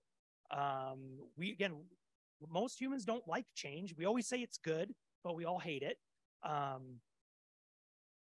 the question then in terms of the pedagogical aspect turns, right? And say like, well, if we relied on, for example, a traditional classic, 5-page paper using a standard 5-paragraph essay model to assess learning. And now there's a tool that in 1.8 seconds will spit out that exact artifact, right? The question then becomes not, should we ban it? Should we destroy it? Should we make everybody use it? But the question really becomes, from my perspective, are we asking the right questions, right? In that learning experience, are we asking, is asking someone to write a 5-page paper, what are we actually asking them to do, right? And if some tool can replace that instantly, what can we do to think about that? And the nice thing is, there's lots of tools that we can use to think about those technologies, as these, no matter how fundamental those shifts are, they still are just a technological change. I mean, we have someone who may be an expert in SAMR somewhere in the vicinity, right there. But we have all these other frameworks as well. I mean, there's TPAC, there's EEE, and there's all these other ways of thinking about when a technological disruption or change comes in. You'll hear me talk about it a lot in terms of like an ecological change, right? And when that comes in, it changes the way that we might need to ask those questions or get to a performance of understanding where it may have worked for the last 50 years to say, write a 5-page paper on that. And I, the educator, will be able to ascertain whether you've demonstrated your knowledge to a certain level of proficiency where I think you have earned your credential for it, right? But that very interaction may be changing, and it might change again in a year, in 5 years, in 10 years, in 20 years, with newer things coming out. I mean, even thinking about the presentation today earlier around the XR components, how would you, if you had an entire class engaged in like a metaverse type of environment, how do you assess a performance of understanding in there, right? A lot different. You can still do it, but it changes how you're asking the question. And so again, this is what happens too. You give me a microphone, put me in front of here, and I'll just keep talking. But I think it's a long way of answering your question is like, do I think more experiential components should be involved in the pedagogical curriculum development? Yes. The question is, well, but with intent, right? Making it contextually relevant, authentic, and valuable to the learner, I think is the key. Yeah. Since you mentioned VR, do you see VR in the next, I don't know, let's say 5, 10, 50 years being more prevalent in education? Because that's like my field of expertise right now is VR. So I'm curious. Are you and give me a good answer. Okay. No, give me an honest answer. I see nothing in this tip jar up here. I'm just saying. So that's a good one. So I won't answer it in the sense of VR. I'll answer it in the sense of XR. So it's an interesting technology, and I think the short answer is yes. I think we'll see a lot more of that as that technology continues to mature. We'll see that different representation because there are limitations. I mean, if you're in the VR game, then you're probably also very well aware of some of the hardware limitations of the challenges that we're dealing with right now. Even, you guys today will get to experience some amazing stuff over at Dreamscape. But even with these technologies, right, there are it creates a very weird dynamic also to have like a virtual reality headset on where you're looking at something that digitally is being rendered as like, 200 feet away, but your brain and your body can tell you're looking at a screen an inch away from your eyeball. And some people even still, and hopefully nobody in here gets seasick from like using like a VR headset. Okay, so you know who you are already, right? You're doing everyone else is having fun and your hands on knees. But I do think, the virtual reality or the extended reality sort of play space, I think is a very rich one, especially in the sense of education, of being able to provide, again, kind of going back to the original, one of the things that excites me, right, is thinking about those individualized tutoring systems. And with that would come a level of virtual reality immersion, not necessarily in the VR space itself, but in the embodiment of our virtualized environments, right? So, you know, thinking about the difference between augmented reality and virtual reality, I think down the line, what we'll see is a sort of a segment of use case, right? Where you'll do throughout your daily, like, so if you said 50 years. So in 50 years from now, and what would that be? 2083, which is crazy. You know, you follow someone through their day, right? And throughout that day, they will probably have many, many different virtualized experiences. Some might be, I'm going to pop into a headset or some haptic rig of things to do something very intentional. I'm going for a whole body experience in a virtualized environment. Like today, I don't know what you guys get to do today. Stephanie, I don't know if, did they tell you what you get to do? Are you guys going to the space zoo or doing a thing or? Biology lab. Oh, doing okay. So you'll get to do some cool things with some space. I call them like this, the space brontosaurus, or whatever. It's really cool. But so you might have an experience like that, but also thinking about the virtualized environment, right? A big one that a lot of people, you know, the excitement about augmented reality, right? Having this digital overlay into our real world, but also not discounting the audio element of that, right? We all walk around, or not, maybe not all, but you know, we all tend to walk around with earbuds that are connecting to our devices. That is also a component of an XR capability. Even though you're not using a visual overlay, you might be having an audio overlay of information in your world. You know, we used to use this concept a lot of thinking like, well, wouldn't it be great with, you know, do you remember Google Glass when that came out, right? Does anybody have one? Curious. Okay. But thinking about like even like the technology like that, right? Where you're like, oh, well, wouldn't it be great if you meet somebody on the street and you can like see who they are and all their information? Like maybe, but also like, what if that was just in your ears, right? What if contextually your device already knows where you are, right? And as we see different complementary technologies, right? Like embodied computing, things like that, ambient computing, right? Being in an environment where we are being receptive to all kinds of different environmental signals, right? Knowing that, you know, my phone, my watch, everything knows where I am and what sort of virtualized environment and information could it be feeding me to have it. Maybe I have a headset, maybe I don't, right? So in that part, 50 years from now, I don't know if everyone would be walking around using like a VR headset, but I can tell you with excitement that I think that as we continue to progress, you know, we will be more subtly immersed in virtualized environments as we go through. Yeah, I do think that, especially as these other areas are growing, right? As the Internet of Things era continues to mature and we get into like some cool things to look at, right? Is smart materials, right? So these are weird concepts, right? These are things, the nanotechnologies and smart materials and things that sound very sci-fi, right? So if you think back to that hype cycle curve I was sharing yesterday, these are things that are way on the left-hand side, right? They're a long ways away from maturity, but thinking about what we can do with them, right? Like if you could walk into a space that would know who you are, what you're doing, what preferences you have, how you need, that the chair you sit in would adapt to you, all of these kind of things. While they sound very sci-fi, these are things that are very much in the works as we speak. And if anyone's really curious, it's kind of fun to just lurk at the patent office, see what's being filed, right? A lot of stuff that's filed has no chance of ever becoming a product, but you can see where a lot of the research and development from these companies are headed and where they're going, and these indicators that are coming out of where they're putting their resources, and to see these kind of things, it's really kind of exciting. But yeah, that's so yeah, I think you will see, you know, in 50 years, I don't know if everyone will be wearing a headset, but I think they'll be immersed in virtualized environments. Yes. Yeah.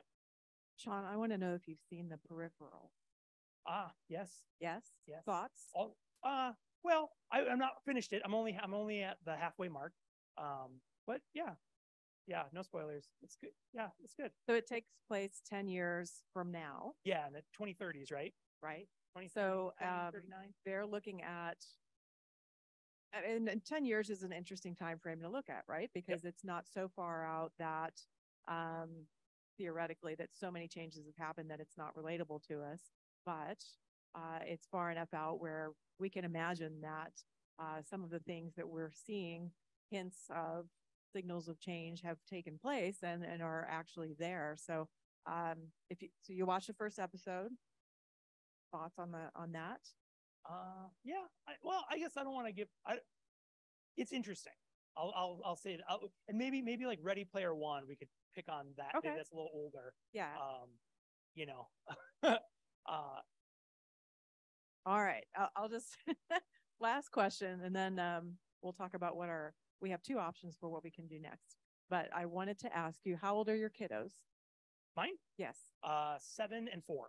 And what are you talking to them about as it relates to futures thinking, if anything? I can't imagine it'd be easy for you to hold back. Yeah. Well, we don't talk about it as futures thinking, right? But yeah, but we do engage in, even just in our family. I mean, it's all the time, is engaging in those mindsets of thinking about the future and asking. So, I mean, not so much with our 4-year-old, but one of the things that, and anyone with small kids, the best thing about it is that their imagination holds, nothing behind. And so kids are wonderful if you have access to young minds to ask them what they think about the future, because they also haven't had enough of the life experiences to sort of box those questions in. The biggest challenge that people face when talking about futures to groups of people who aren't maybe used to talking about it or interested in talking about it is breaking that trap of only thinking about the future as a 1 to 3 year time frame. Oftentimes when you ask people, like what do you think in 30 years? They'll describe a day that looks just like today with like space outfit or something, right? Why sci-fi is always like, and everyone wears a yellow jumpsuit. Okay. Or heaven forbid you have a red jumpsuit on, then you're not going to make it past the episode. But that's a big challenge. And so talking with kids is actually, they're some of the most futures thinking minded people just naturally, because they're always thinking and asking those questions. Well, what if? Why could we? They're filled with wonder. And so, even with my own kids, I mean, we play that game all the time. We explore things and we ask, well, what do you think it will be like when, what do you want to see? Is a question that I'll ask a lot of times. What do you want to see when you grow up? Or, we have a fun conversation all the time when we've had a situation where my kids have been in an environment where they've had to see something on TV that wasn't Netflix, Disney Plus, whatever. And it always comes out. I don't know if anyone in here watches Bluey with their kids or whatever, right? So there's a whole great episode about this place called the 80s, which has been phenomenal because my kids gravitated to that. They're like, Dad, tell us about the time when you were in the 80s. And I'm like, let me tell you a story, kids. You couldn't just watch whatever you had to watch. You had to wake up, you had to find the TV guide, rifle through this, printed book like an animal to find out when something was on. You'd have to wake up, run out, turn on the TV, wait for it to warm up. Right? You'd hear that boom, wait for that CRT to warm up while you're eating your cereal under a blanket on the floor. Because back then our TVs looked like furniture. Like, I don't know if anybody else had those big wooden, terrible TVs. Man. But yeah, and it's interesting, even just as a parent, to think, my kids don't know that experience, that they can't just go, boom, anything, or watch it again. Oh, let's watch it again. Everything's at their fingertips, that they don't have that experience. And that's an interesting thing to watch because, coupled with these advancements that we're seeing, is we're losing so much of those, those experiences, which is not a bad thing, but it's just a different thing, that their frame of mind will be completely changed in the sense that they have this ability from a very young age to have this hyper-connectedness to material. They don't have to watch things linearly, right? The way we did. They can jump through. And so it'll be interesting to see how generationally, how that plays out too, as they become the content creators, as they become the people who are coding and developing and designing the new technologies of the future. It'll be really interesting to see where that sort of comes from. Yeah. Excellent. Thank you, Sean. Cool. Thank you. So just a quick reference back to your booklet for this event. there is a page called Futures Thinking, and I linked to 5 different papers and articles in there that I think you might be interested in. So check those out when you get a chance. And also on the last page of the book, there's another resources page, all of the things that inform and inspire us that we put into formulating our 5 calls to action for 2023. So lots of great reports in there. I think the Station 1 model is really interesting. It's a different concept for a school. So if you're not familiar, that might be a fun thing to look at. I'll turn it over to Julie. You know what? I had, because you had used constellations, I actually had a constellation map because it was actually perfect in terms of my experience of coming here, which is that we were all these stars. Some of us formed these patterns of constellations. And as we talked together, worked together, brainstormed together, had side conversations, found out my new friends who are obsessed with SpongeBob, met Amanda, you know, learned about Ruben's work, particularly around the intrapreneur. It made me realize that we were starting to form these other patterns. And to me, it really was a great metaphor for communities of practice. So the reason that we wanted to show some of the illustrations and not just show you the tech yet, because it's coming, is to really talk about the theoretical frameworks around communities of practice, because it is not just a community platform. There's plenty of community platforms. You can do Facebook groups. You can go on Instagram. There's lots of ways to do that. Communities of practice, I have a link when we share the slides that's actually linked to the work of Etienne Wagner and Trainer. That's a married couple. They have done lots and lots of work, and they're continuing to evolve their thinking around communities of practice. But most of it is around these sort of 3 circles of a domain, a practice, and a community. And the thing about ShapingEDU and what I'm realizing about ASU is this is a communities of practice. They've been working on theories around landscapes of practice. And so in terms of like, how do we intersect each other? How do we work really down in the deep in terms of the domain that we're in? But then how do we cross those boundaries? How do we learn something new, right? So when I was listening to Ruben's talk yesterday, how do we really create that serendipity? We're not going to recreate a face-to-face experience. That's absurd, right? It's wonderful to come back together face-to-face after not being there and talking to you, having drinks with you all. You're not going to replace that.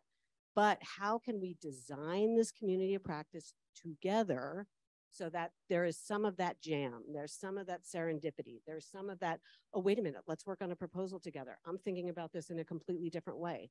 How do we connect to those students who are really sick of stuck in disciplines? They want cross-disciplinarity. So how do we actually create that together in this community of practice and show how it can be done? And I'm almost thinking maybe we'll start get rid of the stronger and talk about anti-fragile. So how do communities of practice make us more anti-fragile, stronger, right? Many of us are institutions that are like vulnerable. How can we come together to sort of make ourselves stronger and more anti-fragile together? And the learning piece, I think you said it, I think around the addiction to learning. I think the reason I'm in this work around communities of practice is because I'm also addicted to learning, but I'm really addicted to learning together. I really have a long time, read Vygotsky, thinking about, well, how would that more knowledgeable other float around that space where there's peer learning, but then I have access to people who know more about things. How can I, reach out to Sean if I'm stuck on something? How can I reach out to John when I need like super excited brainstorming? How can I reach out to Amanda because I'm working with science teachers in New York City and they are struggling here in Arizona. We have teacher retention problems all over the country. Like, what is the learning that we can come together? And then thinking about the Learning Planet, we have a community of 5,000 teachers that are doing projects around the SDGs. So how do we connect those teachers to Learning Planet Alliance? Like, how do we do that really intense networking? And that's really what we want this cafe to be. And we want you all to jump in it and to provide that space. And then this is just, again, this is kind of speaking a little bit to the tooling that's in Participate. And the recognition piece, if you're in this small group, we've been thinking about recognition, digital badging for 11 years. We are passionate about it because I think it does get to this idea of experiential learning. What are prior experiences? How can you stack these things? How can you recognize each other where outside of formal and even informal? How do you allow students to self-attest, to self-say, I know how to do this thing, but I don't know how to do this thing? Badging can help with that, but we have to work more on like, what is the ecosystem where digital credentials can actually make a difference? Like, what is the problem it's trying to solve? The problem it's not trying to solve is replicating existing hierarchies. That's not the problem it's trying to solve. And if we keep doing that, why bother? It's just too hard, right? But we also have to realize it's not a technological problem. The technology's there. Pocket's doing it, we're doing it, the technology's there. It's human systems that are putting those barriers up, and you kind of got to get your political science hat on. Is what is the piece in this institution that's going to make that go and really empower the learner if that's what they're saying they want to do? Kind of holding their feet to the fire a little bit. All right, so this is another Brian Mathers masterpiece, and I think like Stephanie has shown it today in these 2 days, and you know what's really great about Shaping EDU? We have a lot of learning designers. So Whitney, what is the learning design that we can bring to bear at the community of practice for Shaping EDU? What are the events we need, both virtual and in person? What are the ways that Stephanie and other facilitators in the space can reach out? What are different projects that people can do? And so Brian and we have some collaborators that Brian works with that were part of the original Mozilla team for Open Badges. And we're really thinking about this sort of narrative work and legitimacy work, right? And then this boundary work is to me the most interesting because I have met people in so many disciplines in the last 2 days. It's incredible. So how do we really work on those boundaries of like, how do you cross over that and start talking to people who think about things very, very differently than you are? How do you cross those boundaries with your students and get them more at the table? We actually have a graphic designer that just recently graduated from ASU. And one of her assignments in her graphic design was trying to figure out that she had to draw a way for students to find the opportunities that were right here. So the centers, she didn't know how to find them. And so literally her instructor gave her that assignment. So how do we help people cross these boundaries in an incredible place like this, where that seems to be a huge mission of the university to me, from what I can tell. And then that recognition work is, again, back to the digital badges. It's just the technology. It's a piece, it's like paper. I say this all the time. I write lists for the supermarket, and I also have my diploma written on it. The badging is just the technology. What we do with it is up to us, right? So I would like to see the badging within Participate Now. How do we recognize each other? How do I recognize, Stephanie, you said something to me, and now I think about something differently, and I'm putting it in practice. And and then I'm going to end on that so we can go eat lunch, is really this. He called it power work, but it's kind of interesting. This is an evaluation framework, and these are the value cycles of communities of practice. And the first one is finding value, because everybody's really busy. Everyone's, oh yes, we're all going to like collaborate all the time. I love being with you. And then your regular job hits, right? So we all know this is so busy. We've all been invited to different Slack channels, whatever. So what is that immediate value we are all going to find together so that we stay connected? What is that going to look like? And that's got to be designed for by all of us, but we have to design for it. So we need input on that for sure. And then it sort of goes through these cycles where finally the last kind of cycle. So the first thing is like, you kind of come to this community practice, you find value, there's a new idea, and you kind of say, this is going to change the way I work. That's the second one. Then it's applied. All right, I took this idea that I got from John and I put it into practice and things changed for me. The fifth one is really, and it's not linear. These are kind of circles. They don't happen in a linear fashion. You actually change the way you're thinking about your challenge, your problem, your idea. You actually are coming to it in a different light because of your experience of a community of practice. So that's where we're hoping to get to. That's our goals, our aspirational goals. So please join us. It's been a wonderful time spending with you. And we really want to, again, continue that and create that connective tissue between this event and the next one and the next one. Yeah. Thank you, Julie.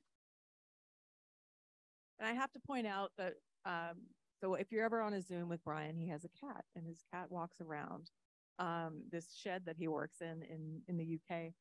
And he manages to work his cat into almost everything that he does. So meet Brian's cat. And Brian said something that it's so simple, but it was so profound about When we look at something that's hand drawn, it feels more authentic, right? It's not something that was created by AI or anything. This is a human. And I've had so many people ask, like, what software do you use for these drawings that Sarah's doing?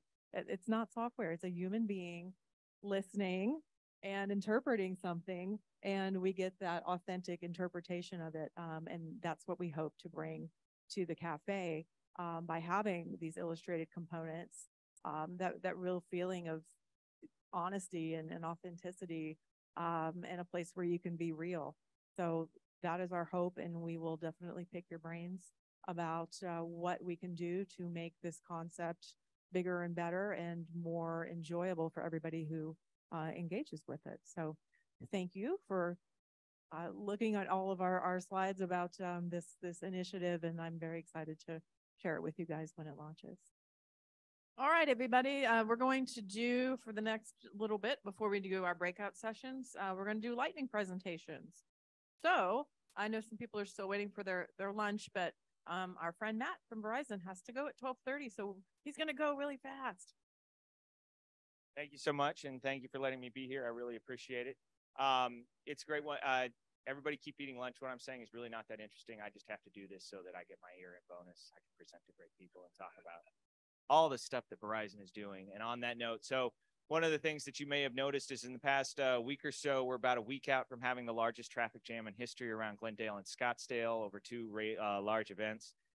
During that time, 60% of the customers that both attended the Waste Management Open and the Super Bowl were Verizon customers.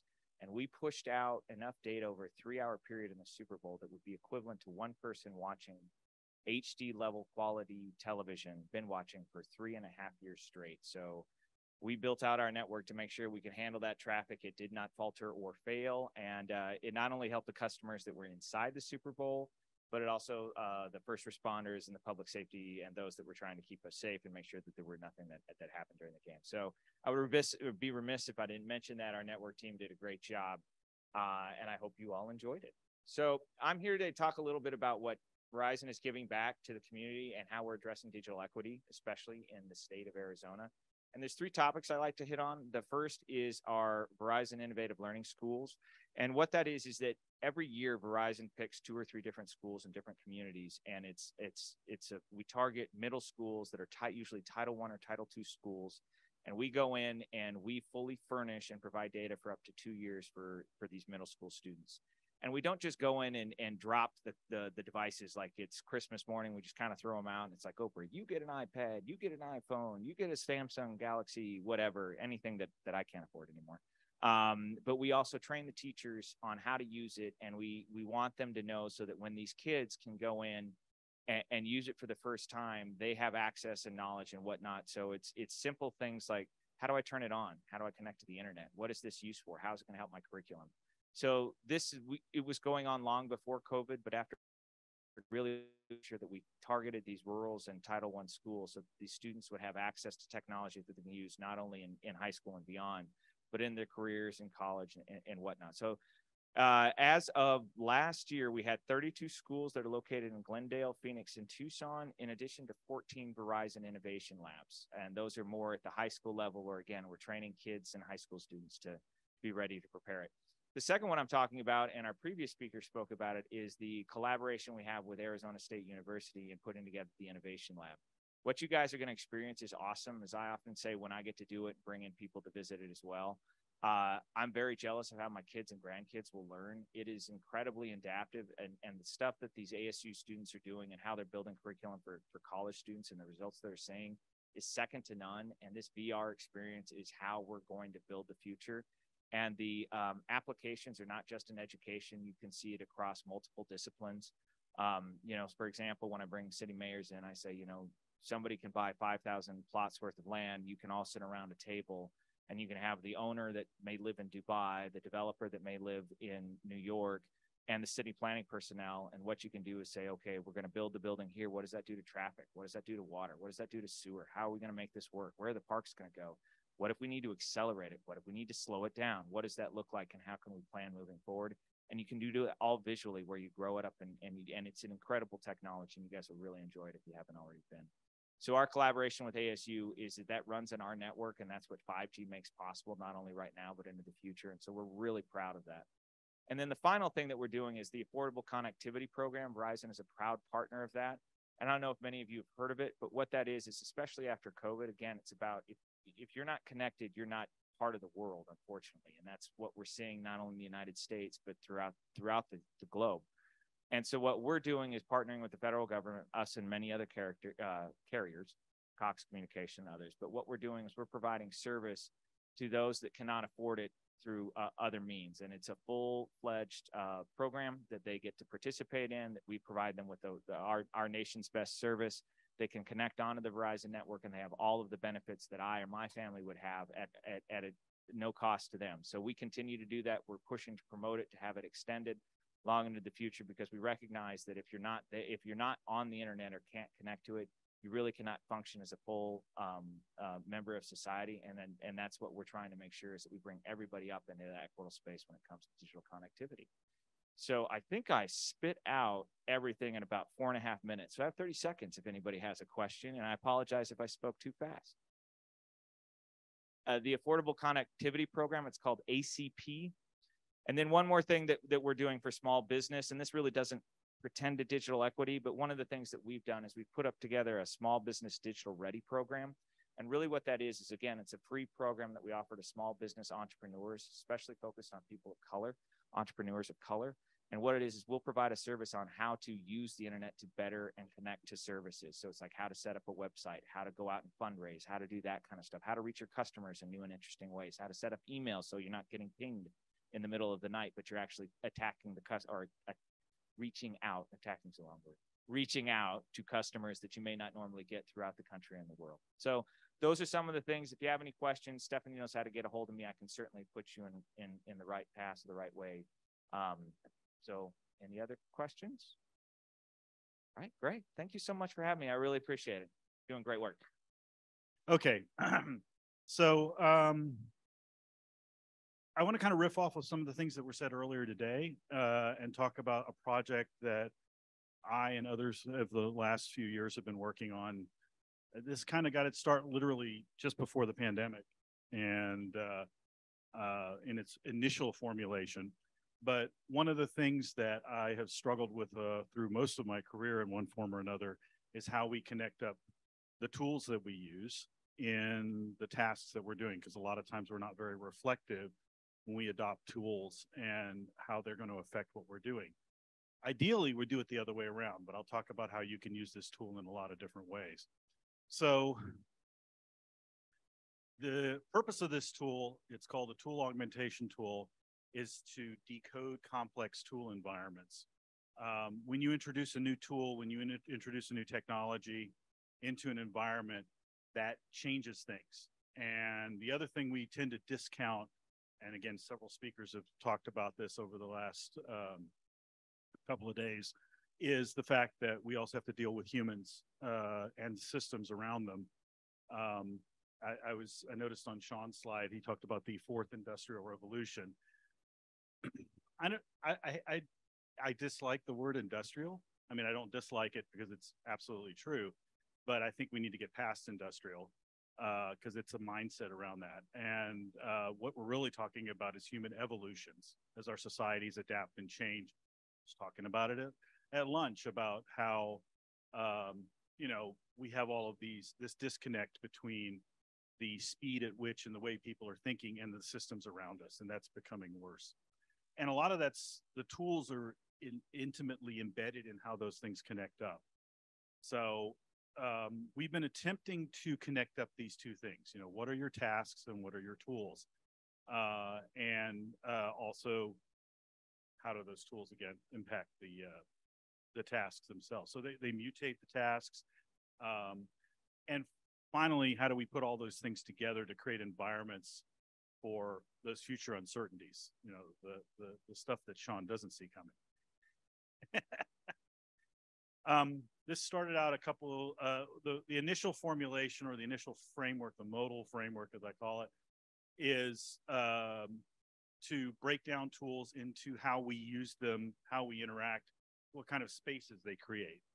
the traditional, classroom environment of any sort where you have a person leading a discussion, facilitating a discussion, and people are in the same place at the same time. The informal, which is you take off the person like me standing in front of you saying things and you let people work things out. We're going to go to that in a few minutes when we go to brainstorming. We have an analogous environment in what I call conversational, which is the same as it's your synchronous, but now you're distant, and presentational, which is asynchronous, but distant. Okay. And the one I'm not going to talk about much today, but the XR aspect of it, I think that kind of fuses and mutates these spaces in weird ways, and we're still figuring that out. But we have enough trouble with the 4 quadrants. That 5th quadrant is, we're still building the tools, but that's going to be an interesting journey as well. But we have to figure out the ones we're using now. I think a lot of times we don't do that. The other part of this equation is the idea spaces framework, which I cover in my book that I published last year. But the thinking about the different layers in which we have to interact and these tools exist. It's the space layer, which is what we were just talking about, physical space layer, time, synchronous versus asynchronous. And then the final one that is difficult is the structures, the systems that these tools exist in, and how do they interact? How do we break these things down? So the idea here was to create a mashup between those two. And this looks incredibly complex, but it's a roadmap that allows you to engage in lateral thinking because it makes you analyze tools in environments that you don't necessarily think about with a particular tool. I mean, yeah, we think about tables in a physical space and how they change that physical space, but how does a table change time? How does that online platform change how we interact in a physical space? Those kinds of questions. And that's the lateral thinking, because one of the things that is a real useful way of coming up with creative tasks and creative things we can do with tools is to say, well, what if I use this table to lean up against the wall or pivot the door, keep the door from closing or something like that? How does that change its function, right? And sometimes we come up with really interesting functions by banging square pegs into round holes. And so this is actually an interactive tool. There's a link to it and I'll give you those links at the end. I'm going to upload this into the UVA if we can get it to work. This is actually done in diagram.net. The reason I didn't diagram it instead of, say, Miro, which I work in a lot for collaborative stuff, is because Miro doesn't allow me to publicly publish a template. This one, you can just get to it and download it just like a Jamboard, and play with your own copy, or set it up and play with it with your group, and use this as a conversation piece. The other thing that this allows us to do is something called emergent design, in that we start adapting and rethinking about how those tools work in the context in which they're operating. And with the lateral thing, and then as our tasks evolve, we can play with all of these things on the board. Okay, this is a map with lots of destinations. This is a map with lots of side roads and things like that. But that's part of the intent. It doesn't have a definitive answer. It may lead you to questions. It may lead you to a different tool. So there's 2 ways you can use this.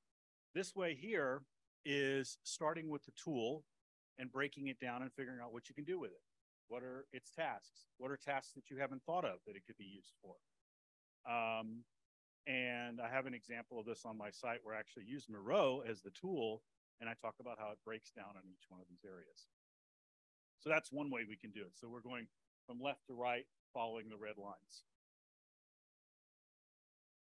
The other way, and I'm not going to spend much time on this today because we've only got 10 or 15 minutes, and I want to actually give you a chance to play with the tool a little bit, at least in the abstract, is to go from the other side. And one of the things we've been working on is using Diana Laurelard's learning activities.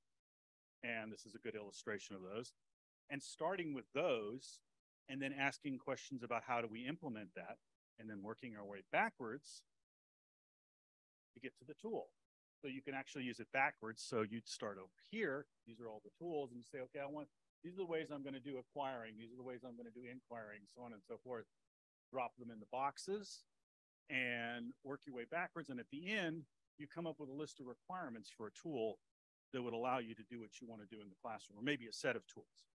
And then you can go and say, okay, I need the tools to do this. And that way you can come up with a shopping list, and you can go to the vendors, or you can go to your programming team if you're lucky enough to have one, and say, I need you to adapt this tool to be able to do these tasks because this is what I'm trying to achieve as a teacher, because that's the goal, is I'm trying to teach in this case.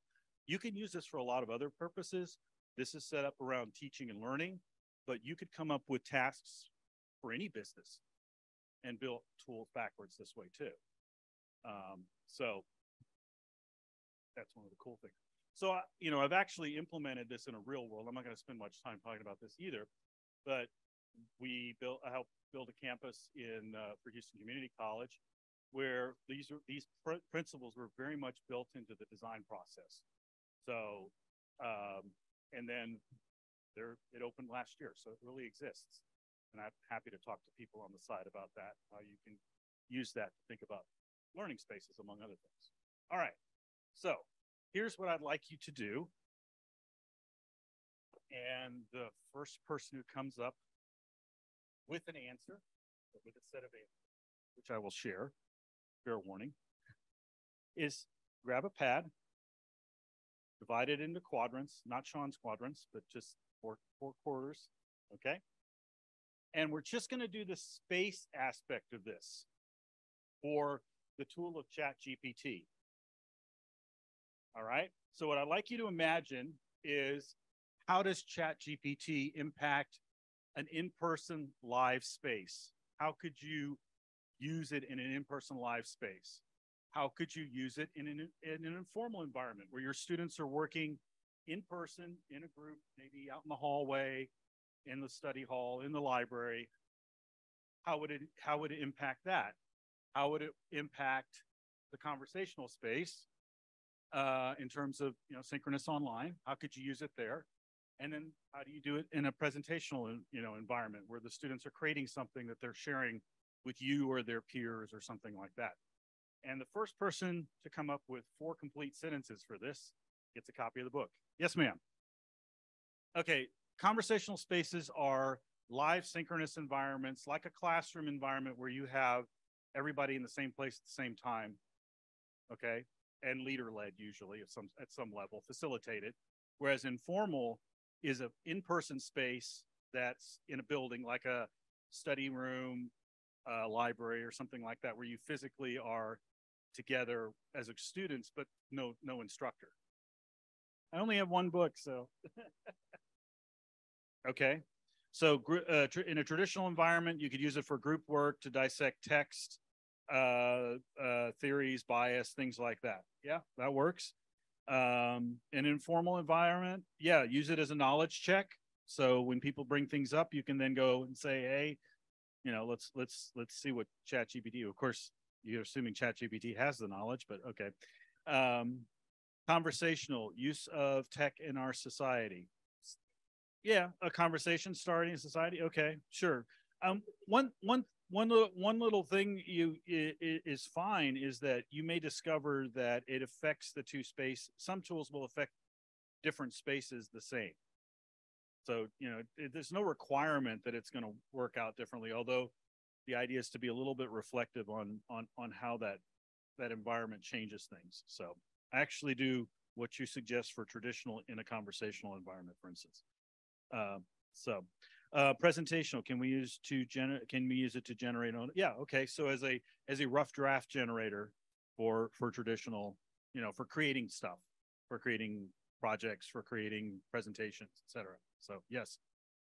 So our ideas weren't that dissimilar from the other group, but we talked about in a traditional space, you would probably want to just show a demo of how it would work, like the lecture space.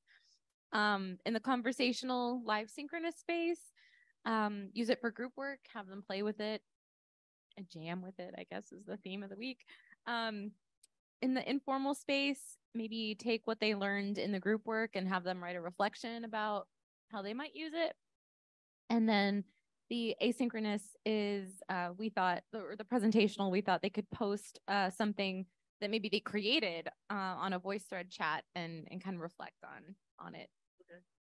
So great. Yeah. Sounds good.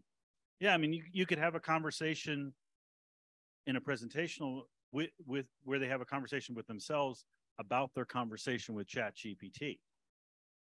So that's great. She and I came up with some few ideas that we're still like deciphering which one best fits.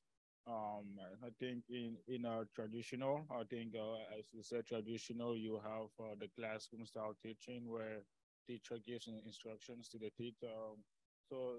I mean, the students might have a pencil that they want to use as they're writing, or a pen, right, where ChatGPT is integrated with the pen to really help the student really sort of like get like whether it's just quicker answers or just get like visual display, holographic displays on the table.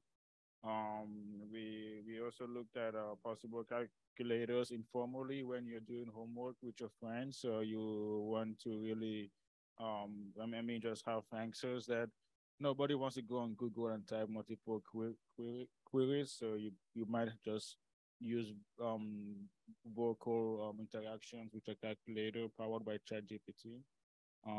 That's one. Those are the two areas that we are looking at for now, traditional and informal. Okay. Well, you leave a lot of opportunity for discussion.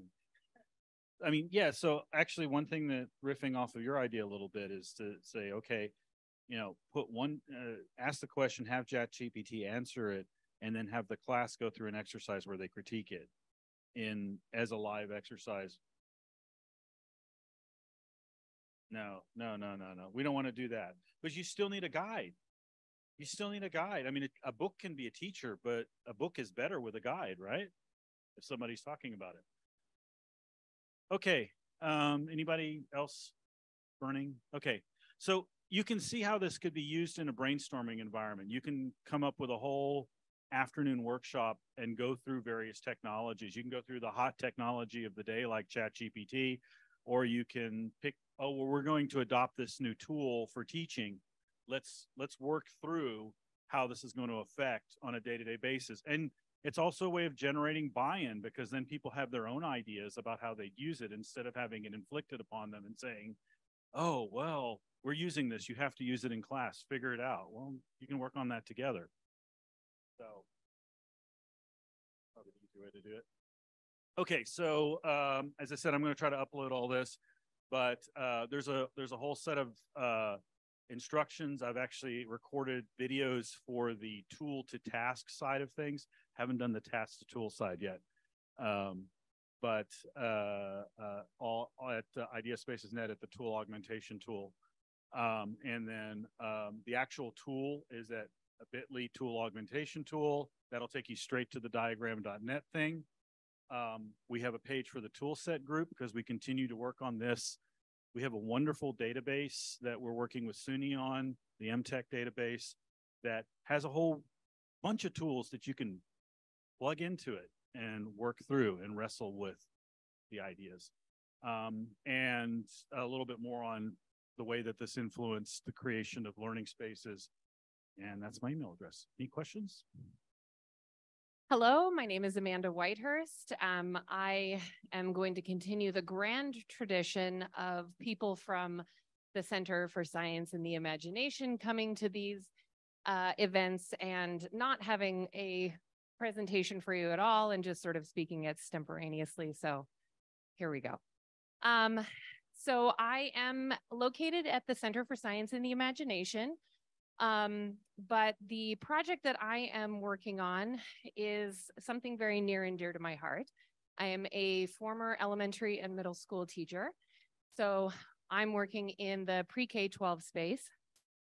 And we have the Arizona STEM Acceleration Project. We received funds, if you're familiar with the ESSER funds, they're funds from the American Rescue Plan. We wrote a grant in November 2 years ago. We received $10 million in funding. Money like I didn't even know existed in the public education space.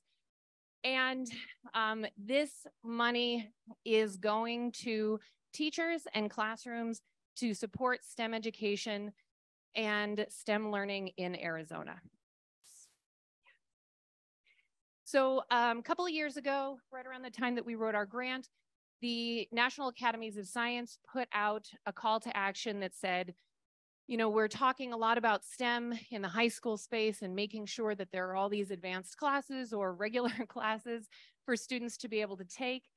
And, but if we aren't dealing with students in the middle school space, they won't take those classes when they get there. By the end of middle school, they have already decided whether or not they are a STEM person, and you've lost them.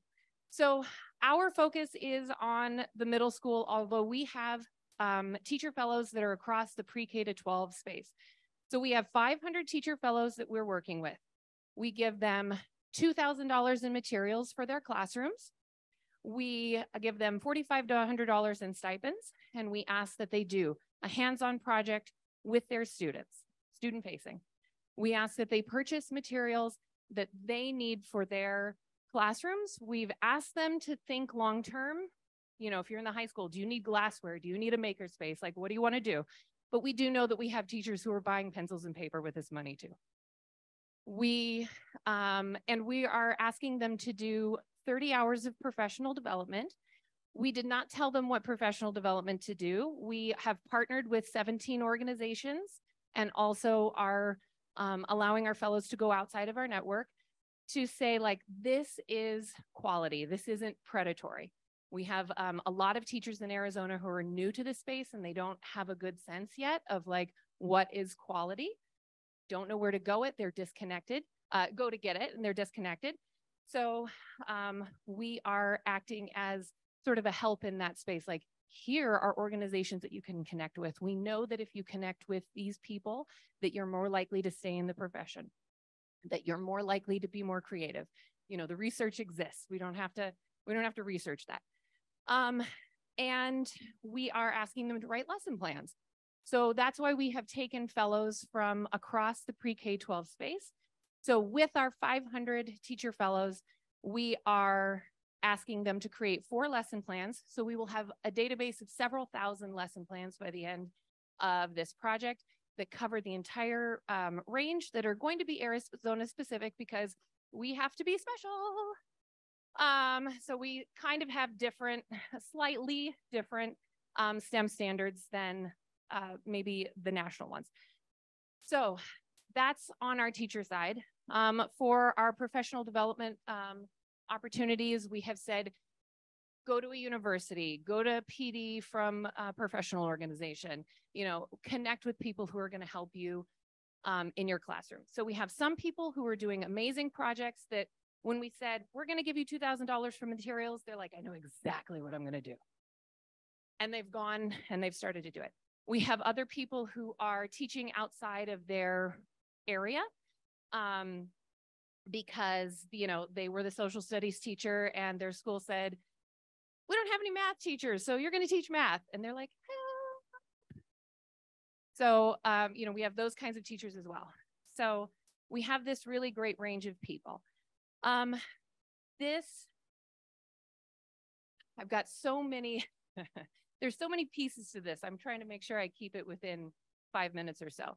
But the big thing that has been my focus for the last couple of years, coming from the K-12 space into the professional development nonprofit space, and now with this project, is that we are trying to address a need that I have personally seen in my own life and with the lives of my colleagues. And that is this need for funding, this need for support, and this need for connection. So that is really the beginnings of this project. We have funding until 2024, but that is not where I would like this to end. And that's part of why I'm here, is I'm connecting with other people, because I think it is really important to continue being able to support these teachers and even transition some of the teachers that we have into a more leadership role space.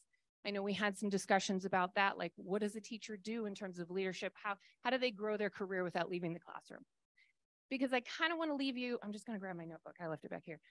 I just kind of want to leave you with a little bit of the panic that I'm feeling and then tell you my plan so that we can all be on the same page.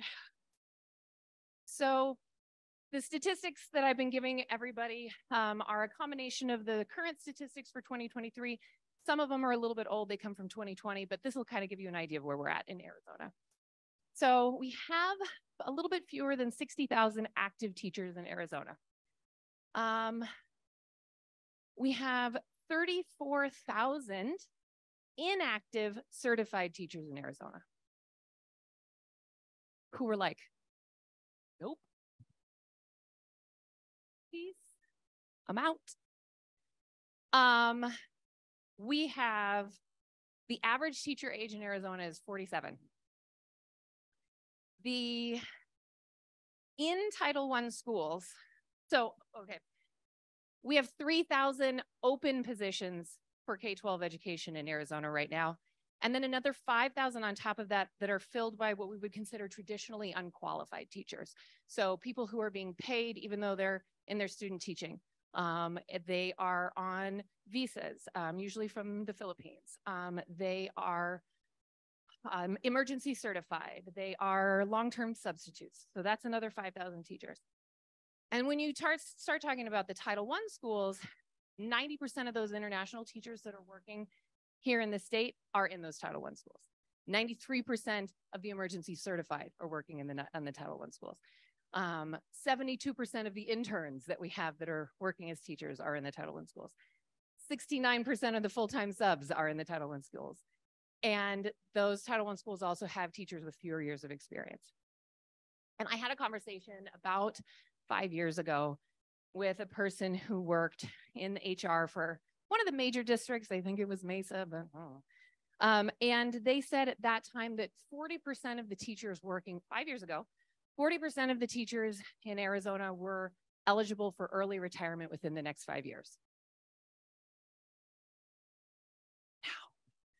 So I looked up some graphs about this earlier today to see if I could find the current numbers, and all I could do was sort of estimate the volume based on a graph, and we all know how good humans are at estimating volume. So, which is bad for those of you who don't know. But so anyways, that's where a bit of my panic comes from. And so my short-term goal in terms of my futures thinking is that I would like to be able to continue this project simply to be able to try and stem the tide of teachers leaving the classroom. I would like to be able to stem the tide of students not receiving STEM in their classrooms, because I gave you these teacher statistics, but I didn't give you the student statistics. I have better anecdotes than statistics on this one, but my co-PI, his daughter's school in a relatively affluent area in North Phoenix, very proudly let the parents know that their school was doing STEM every 10 days in the 6th grade classroom. So I worked on a project a couple of years ago where we went to the legislature and we're asking for $2,000 mini scholarships for teachers to recertify in high need areas. And at that point, we had a lovely, I believe, Professor Emeritus from ASU, Jane Jackson, who is the first woman to receive a physics degree at ASU. She's still like force of naturing her way through life. And she had just called everybody. She just called all the high schools because she was like, we need to have this information. And there were 156 physics teachers left for all of the high school students in the state of Arizona. And one of the premier programs, again, up in North Phoenix, that had 6, I believe, of those physics teachers, was like an awesome freshman physics first class, which is based on modeling pedagogy, which was developed at ASU, which is fantastic. The principal came in and was like, biology brings children joy. We are closing down the physics program. You can either teach biology or get new jobs at another school. So this is kind of the panic that I'm dealing with. I'm so sorry to give this to you because I don't want to be the person who does that or feels like they do that. But it's okay because I have a plan. And the plan is part of this Arizona STEM Acceleration Project. We would like to be able to continue this. We would like to be able to do whatever it is that we need to do to keep funding for our teacher fellows, to be able to continue them down the path of reaching out to other teachers and becoming leaders and spreading their knowledge of STEM and how to teach it and great pedagogy to other teachers. And whether that means public-private partnerships, supporting fellows in that way. But if we're talking about big goals, I would really, really love to have a STEM Action Center in Arizona, which is similar to one that states like Tennessee or Indiana and other states like that have, to be able to have a place to promote this work and to keep it going and continue into the future. And so I am really hopeful about the future. I'm working very hard towards that future, and I have 500 fellows and 17 organizations full of amazing people who are also working towards this goal as well. And I would love for you guys to all join us in this common purpose to help accelerate STEM teaching and learning in Arizona. Yes.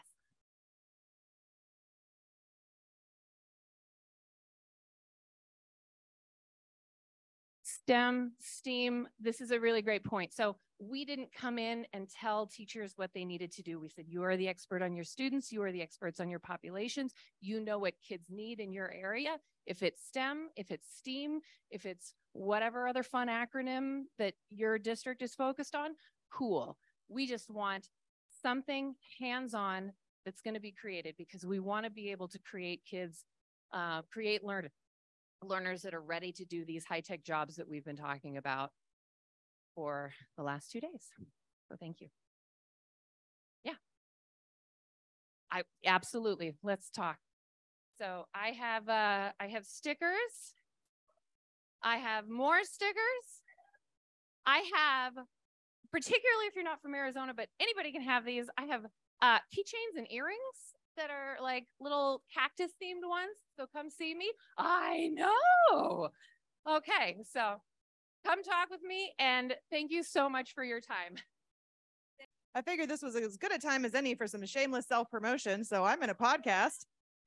It's called Course Stories. It's from ASU Online. We tell stories about the ASU Online design process. Instructional designers and new media specialists interview faculty across the university, whether they've helped design the course or not. Dee Dee's course from LE was highlighted before she came to LX. That was one of our more recent ones. Congratulations. What's that? Oh, shoot. Okay. I owe money to it. Or something I care about. Is that what it is? Okay. I'll get it in there. Oh, Learning Enterprise. Now I'm okay? Yes. They're across the street. Dee Dee used to be across the street. Now she's further away. I'm sad about it. Right? So come listen to that. Also, we have some workshops and webinars. These are primarily curated for ASU Online faculty. However, we have an international audience thanks to COVID, and we welcome all. So feel free to join any of them. I have a QR code at the end of this that you can click and join. And if you want to present, because you have a topic you think is relevant to online learners, or online faculty rather, not learners, please connect with me. I would love to have you talk about what you'd like to present on and find a space and create the way for you to share your knowledge. We had a lot of professional development in the last year. So to give you an idea on the kind of topics that we cover, I just wanted to cover our top 5 webinars.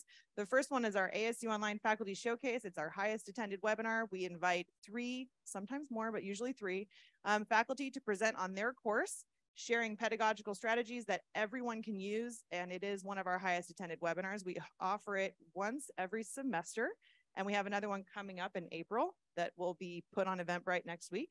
But then also modeling communication and creativity in the classroom. So you can see what our faculty are interested in. They want to know how to communicate effectively. So if you have those skills, come talk to me.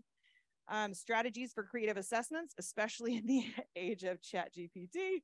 This is especially important. So feel free if you have some design ideas and assessment strategies to share. I'd love to host the space for you. And also finding and using legally and citing images. So our librarians are wonderful. They have a lot of webinars that they present for us that might not be relevant as far as resources go, but certainly the topics are. And then ASU Online Best Practices for Teaching Online. That's hosted by the Director of QA, Cody Stimson, and the Associate Director, Deanna Soth. They talk about what makes a good online course and why we have our certain standards in place. So feel free to join us. We'd love to have you in 2023 and certainly at our faculty showcase, which will be on Eventbrite next week. And here is that QR code. Thank you. Thank you. Hi, everyone. My name is Shabani Sangalkar, and I am the Chief Product Officer of Solo. I'm here today with my husband, Sudesh, who is the founder of Solo. Let's hope by the end of this 5-7 minutes, we don't end up being divorced, because this is the first time the two of us are coming together to actually share something.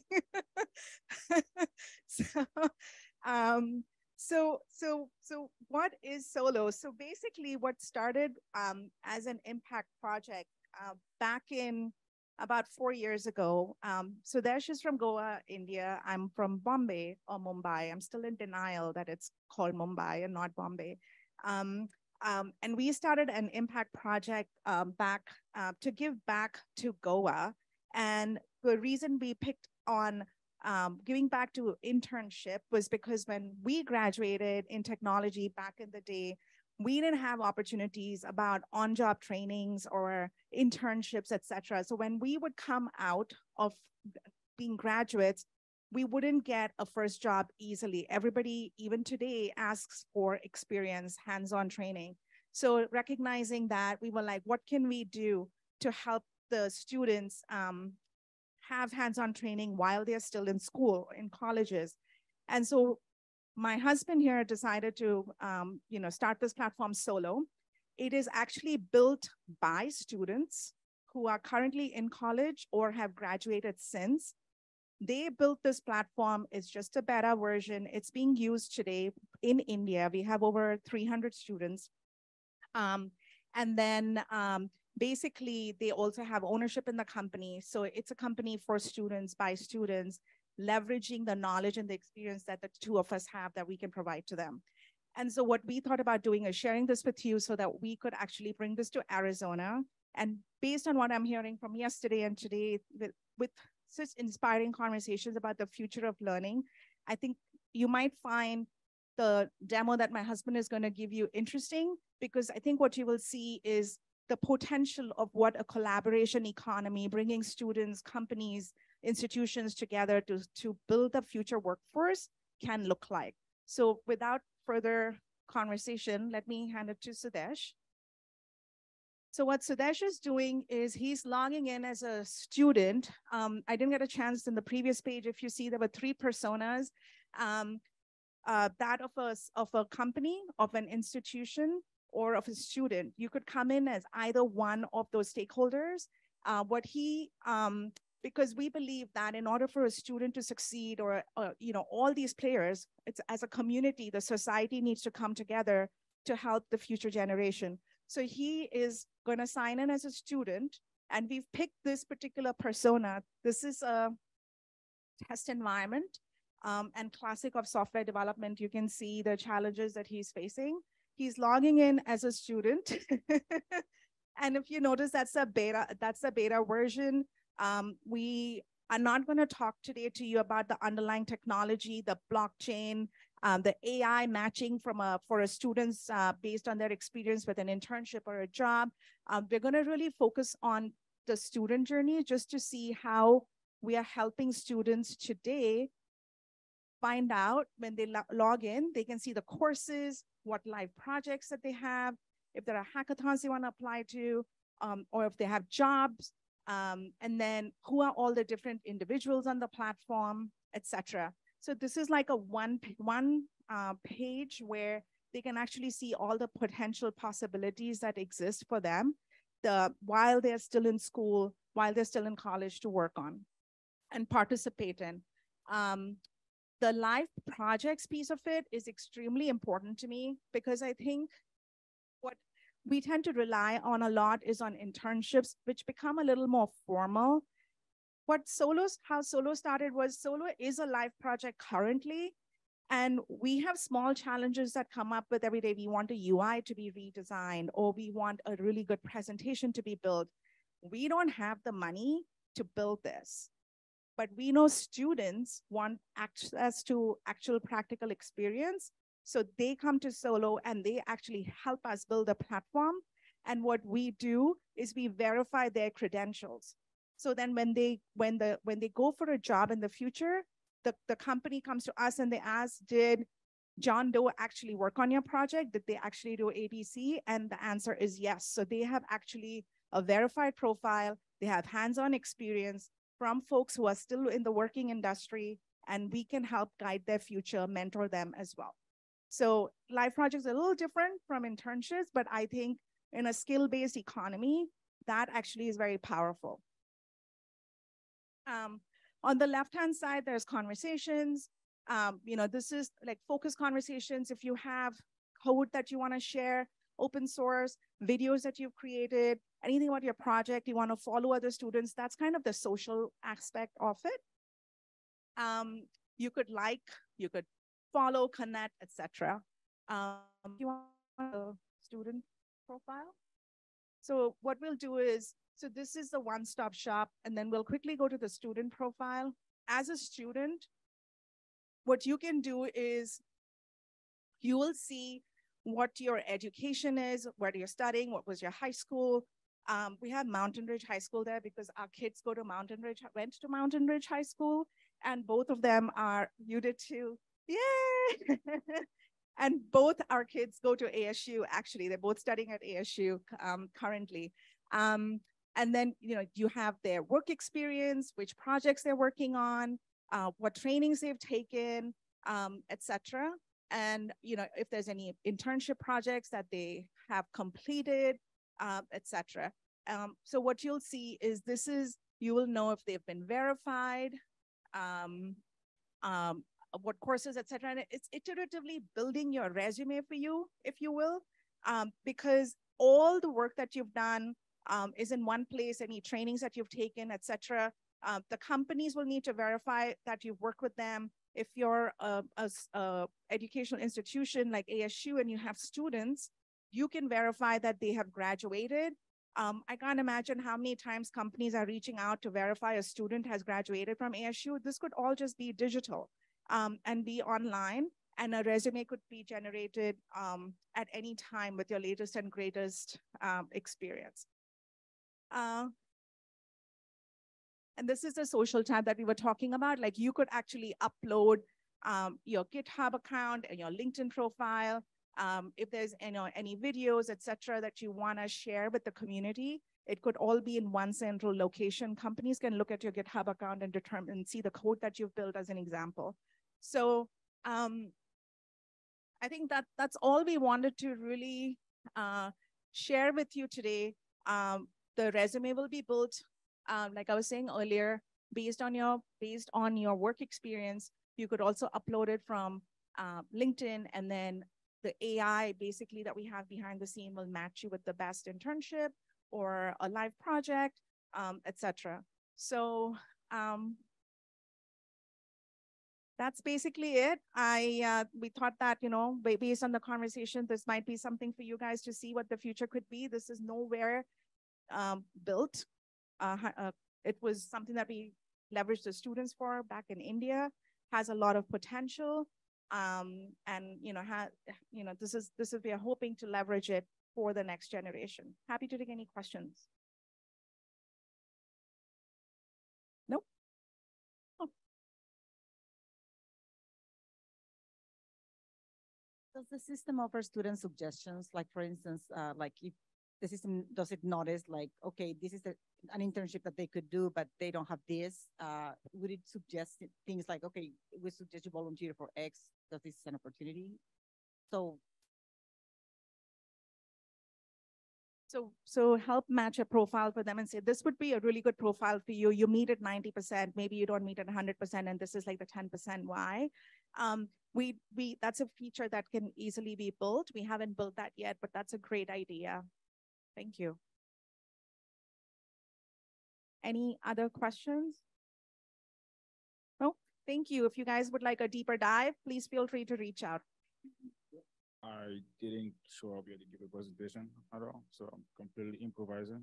But so yeah, I am founder of a not-for-profit organization. I think some of you guys know me as founder of a different organization, but today I'm with the Future. With the Future is one of my organizations where it's workforce development, not for profit, 501c, and we have 3 programs. So today I'll be talking about Sprout. Sprout is a K-8 workforce development program that with the Future is really developing to really help with the K-8 workforce shortages, but focusing on the U.S. Space economy. I think most of you guys know about the huge demand for workforce development for the space economy or space industry. And Sprout is really answering that question. We're really looking at how can we help inspire, or how can students, whether it's in a K-8 or pre-K, really look at becoming more aware of those conceptual ideas of the space economy or space industry. For example, one example goes into microgravity. How can K-8 students really conceive that concept, but without really building anything that is really towards. So conceptual learning is really what Sprout is really looking at bringing to the classroom, in the sense that how can there be a space curriculum at the K-8 level? That's really what Sprout is. Thank you. All right, before we go into our breakout sessions, I just wanted to share an article with you guys because it's timely and I think relevant to what we've been talking about for the last 2 days. And it's from the World Economic Forum. It just came out, I think, 2 weeks ago. And it's about the importance of futures thinking. So we're not doing things in a vacuum here. We're listening to what's going on in the world. I'll give you guys a second. If you want to scan the QR code, it'll take you directly to the page. I'll show you some graphics from that as well that show the importance of futures thinking. Yeah, okay. So this is a graphic that came from that article. And what's right there in the top red circle? Futures thinking, what we've been talking about. Generally, when we talk about futures thinking, we use a plural of future because it's important that we understand that there can be more than one future. This is not a linear path. We have to think about the different ways that the future could play out. So if the World Economic Forum thinks it's important and puts it in a big red circle, I think we should be talking about it. And we have. So yes, for being right on target. So now we're going to spend some time brainstorming. We've got sugar, caffeine in the back, and I'll go through the Margaret Atwood exercise to get the blood flow going back to your head. So let's stand up and do this. Stand up and stretch our arms. Yay. There we go. Okay, now we're going to scratch our head. Hey, okay. And now we're going to pinch our ears all the way up and down. And then we're going to beat our chest, Mary's homage. There we go.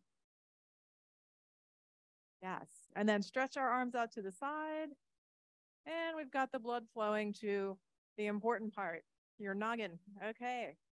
So just as a reminder, what initiatives already exist in the world. We have our Learning Planet Alliance circles. We can, if we create a project, we can submit it to the Learning Planet Alliance to be added as a circle and get more folks from around the world working together with us. And the Learning Futures Collaboratives at Mary Lou Fulton Teachers College, a lot of these hit on things that we've been talking about. over the last 2 days. So we do have those projects that we can become a part of, or offer an initiative that is adjacent to what one of those projects are doing. So our 5 calls to action, reminder there. And this is what we did yesterday. So we talked through what our how might we questions could be. And what I'd like for you guys to do today is go back into the groups. If you want to change groups, you are more than welcome to do that. Do what feels right to you. The second page of your book is the idea bug. So what I'd like you guys to do today is focus on your idea bug. So let's flush out what a concept is for the project, what is needed and why. That's the first question we need to answer, right? So we're listening, we're learning, we're looking at the future. What do we need to create and why do we need to create that? The second part of the bug is who is it for and how does it help them? Then we're talking about what makes it different than what already exists. Is there some form of this that just isn't where it needs to be? What can we do to supplement that or build upon it? And then what happens if you reverse the idea? That's the fourth thing. So what does that mean? What is the challenge not? I think it's really important as we're defining what it is to define what it's not, because we don't want necessarily to have scope creep when we're working on the project. And how could you grow this idea? Why would people use it again and again? Is it meant to be used again and again? So I'm thinking about what the life cycle is. And then what would you name this concept and how would you explain it clearly in one sentence? So think of it from an elevator pitch perspective. So if you guys want to go back into the groups you were in yesterday, if you weren't here yesterday, find a group to join. You can go group to group until you find one that you like, and work on your idea bug. The bus is going to be here to pick us up at 3, and it's a big bus, so we should see it drive by, but I'll let you guys know when it's here. You can either work in this space or we can go down to 1951, whatever your preference is. I don't have coffee and snacks down there. So if you want to stay near those, this is the place to be. So I'll give you guys time. So you've got about an hour and 15 minutes.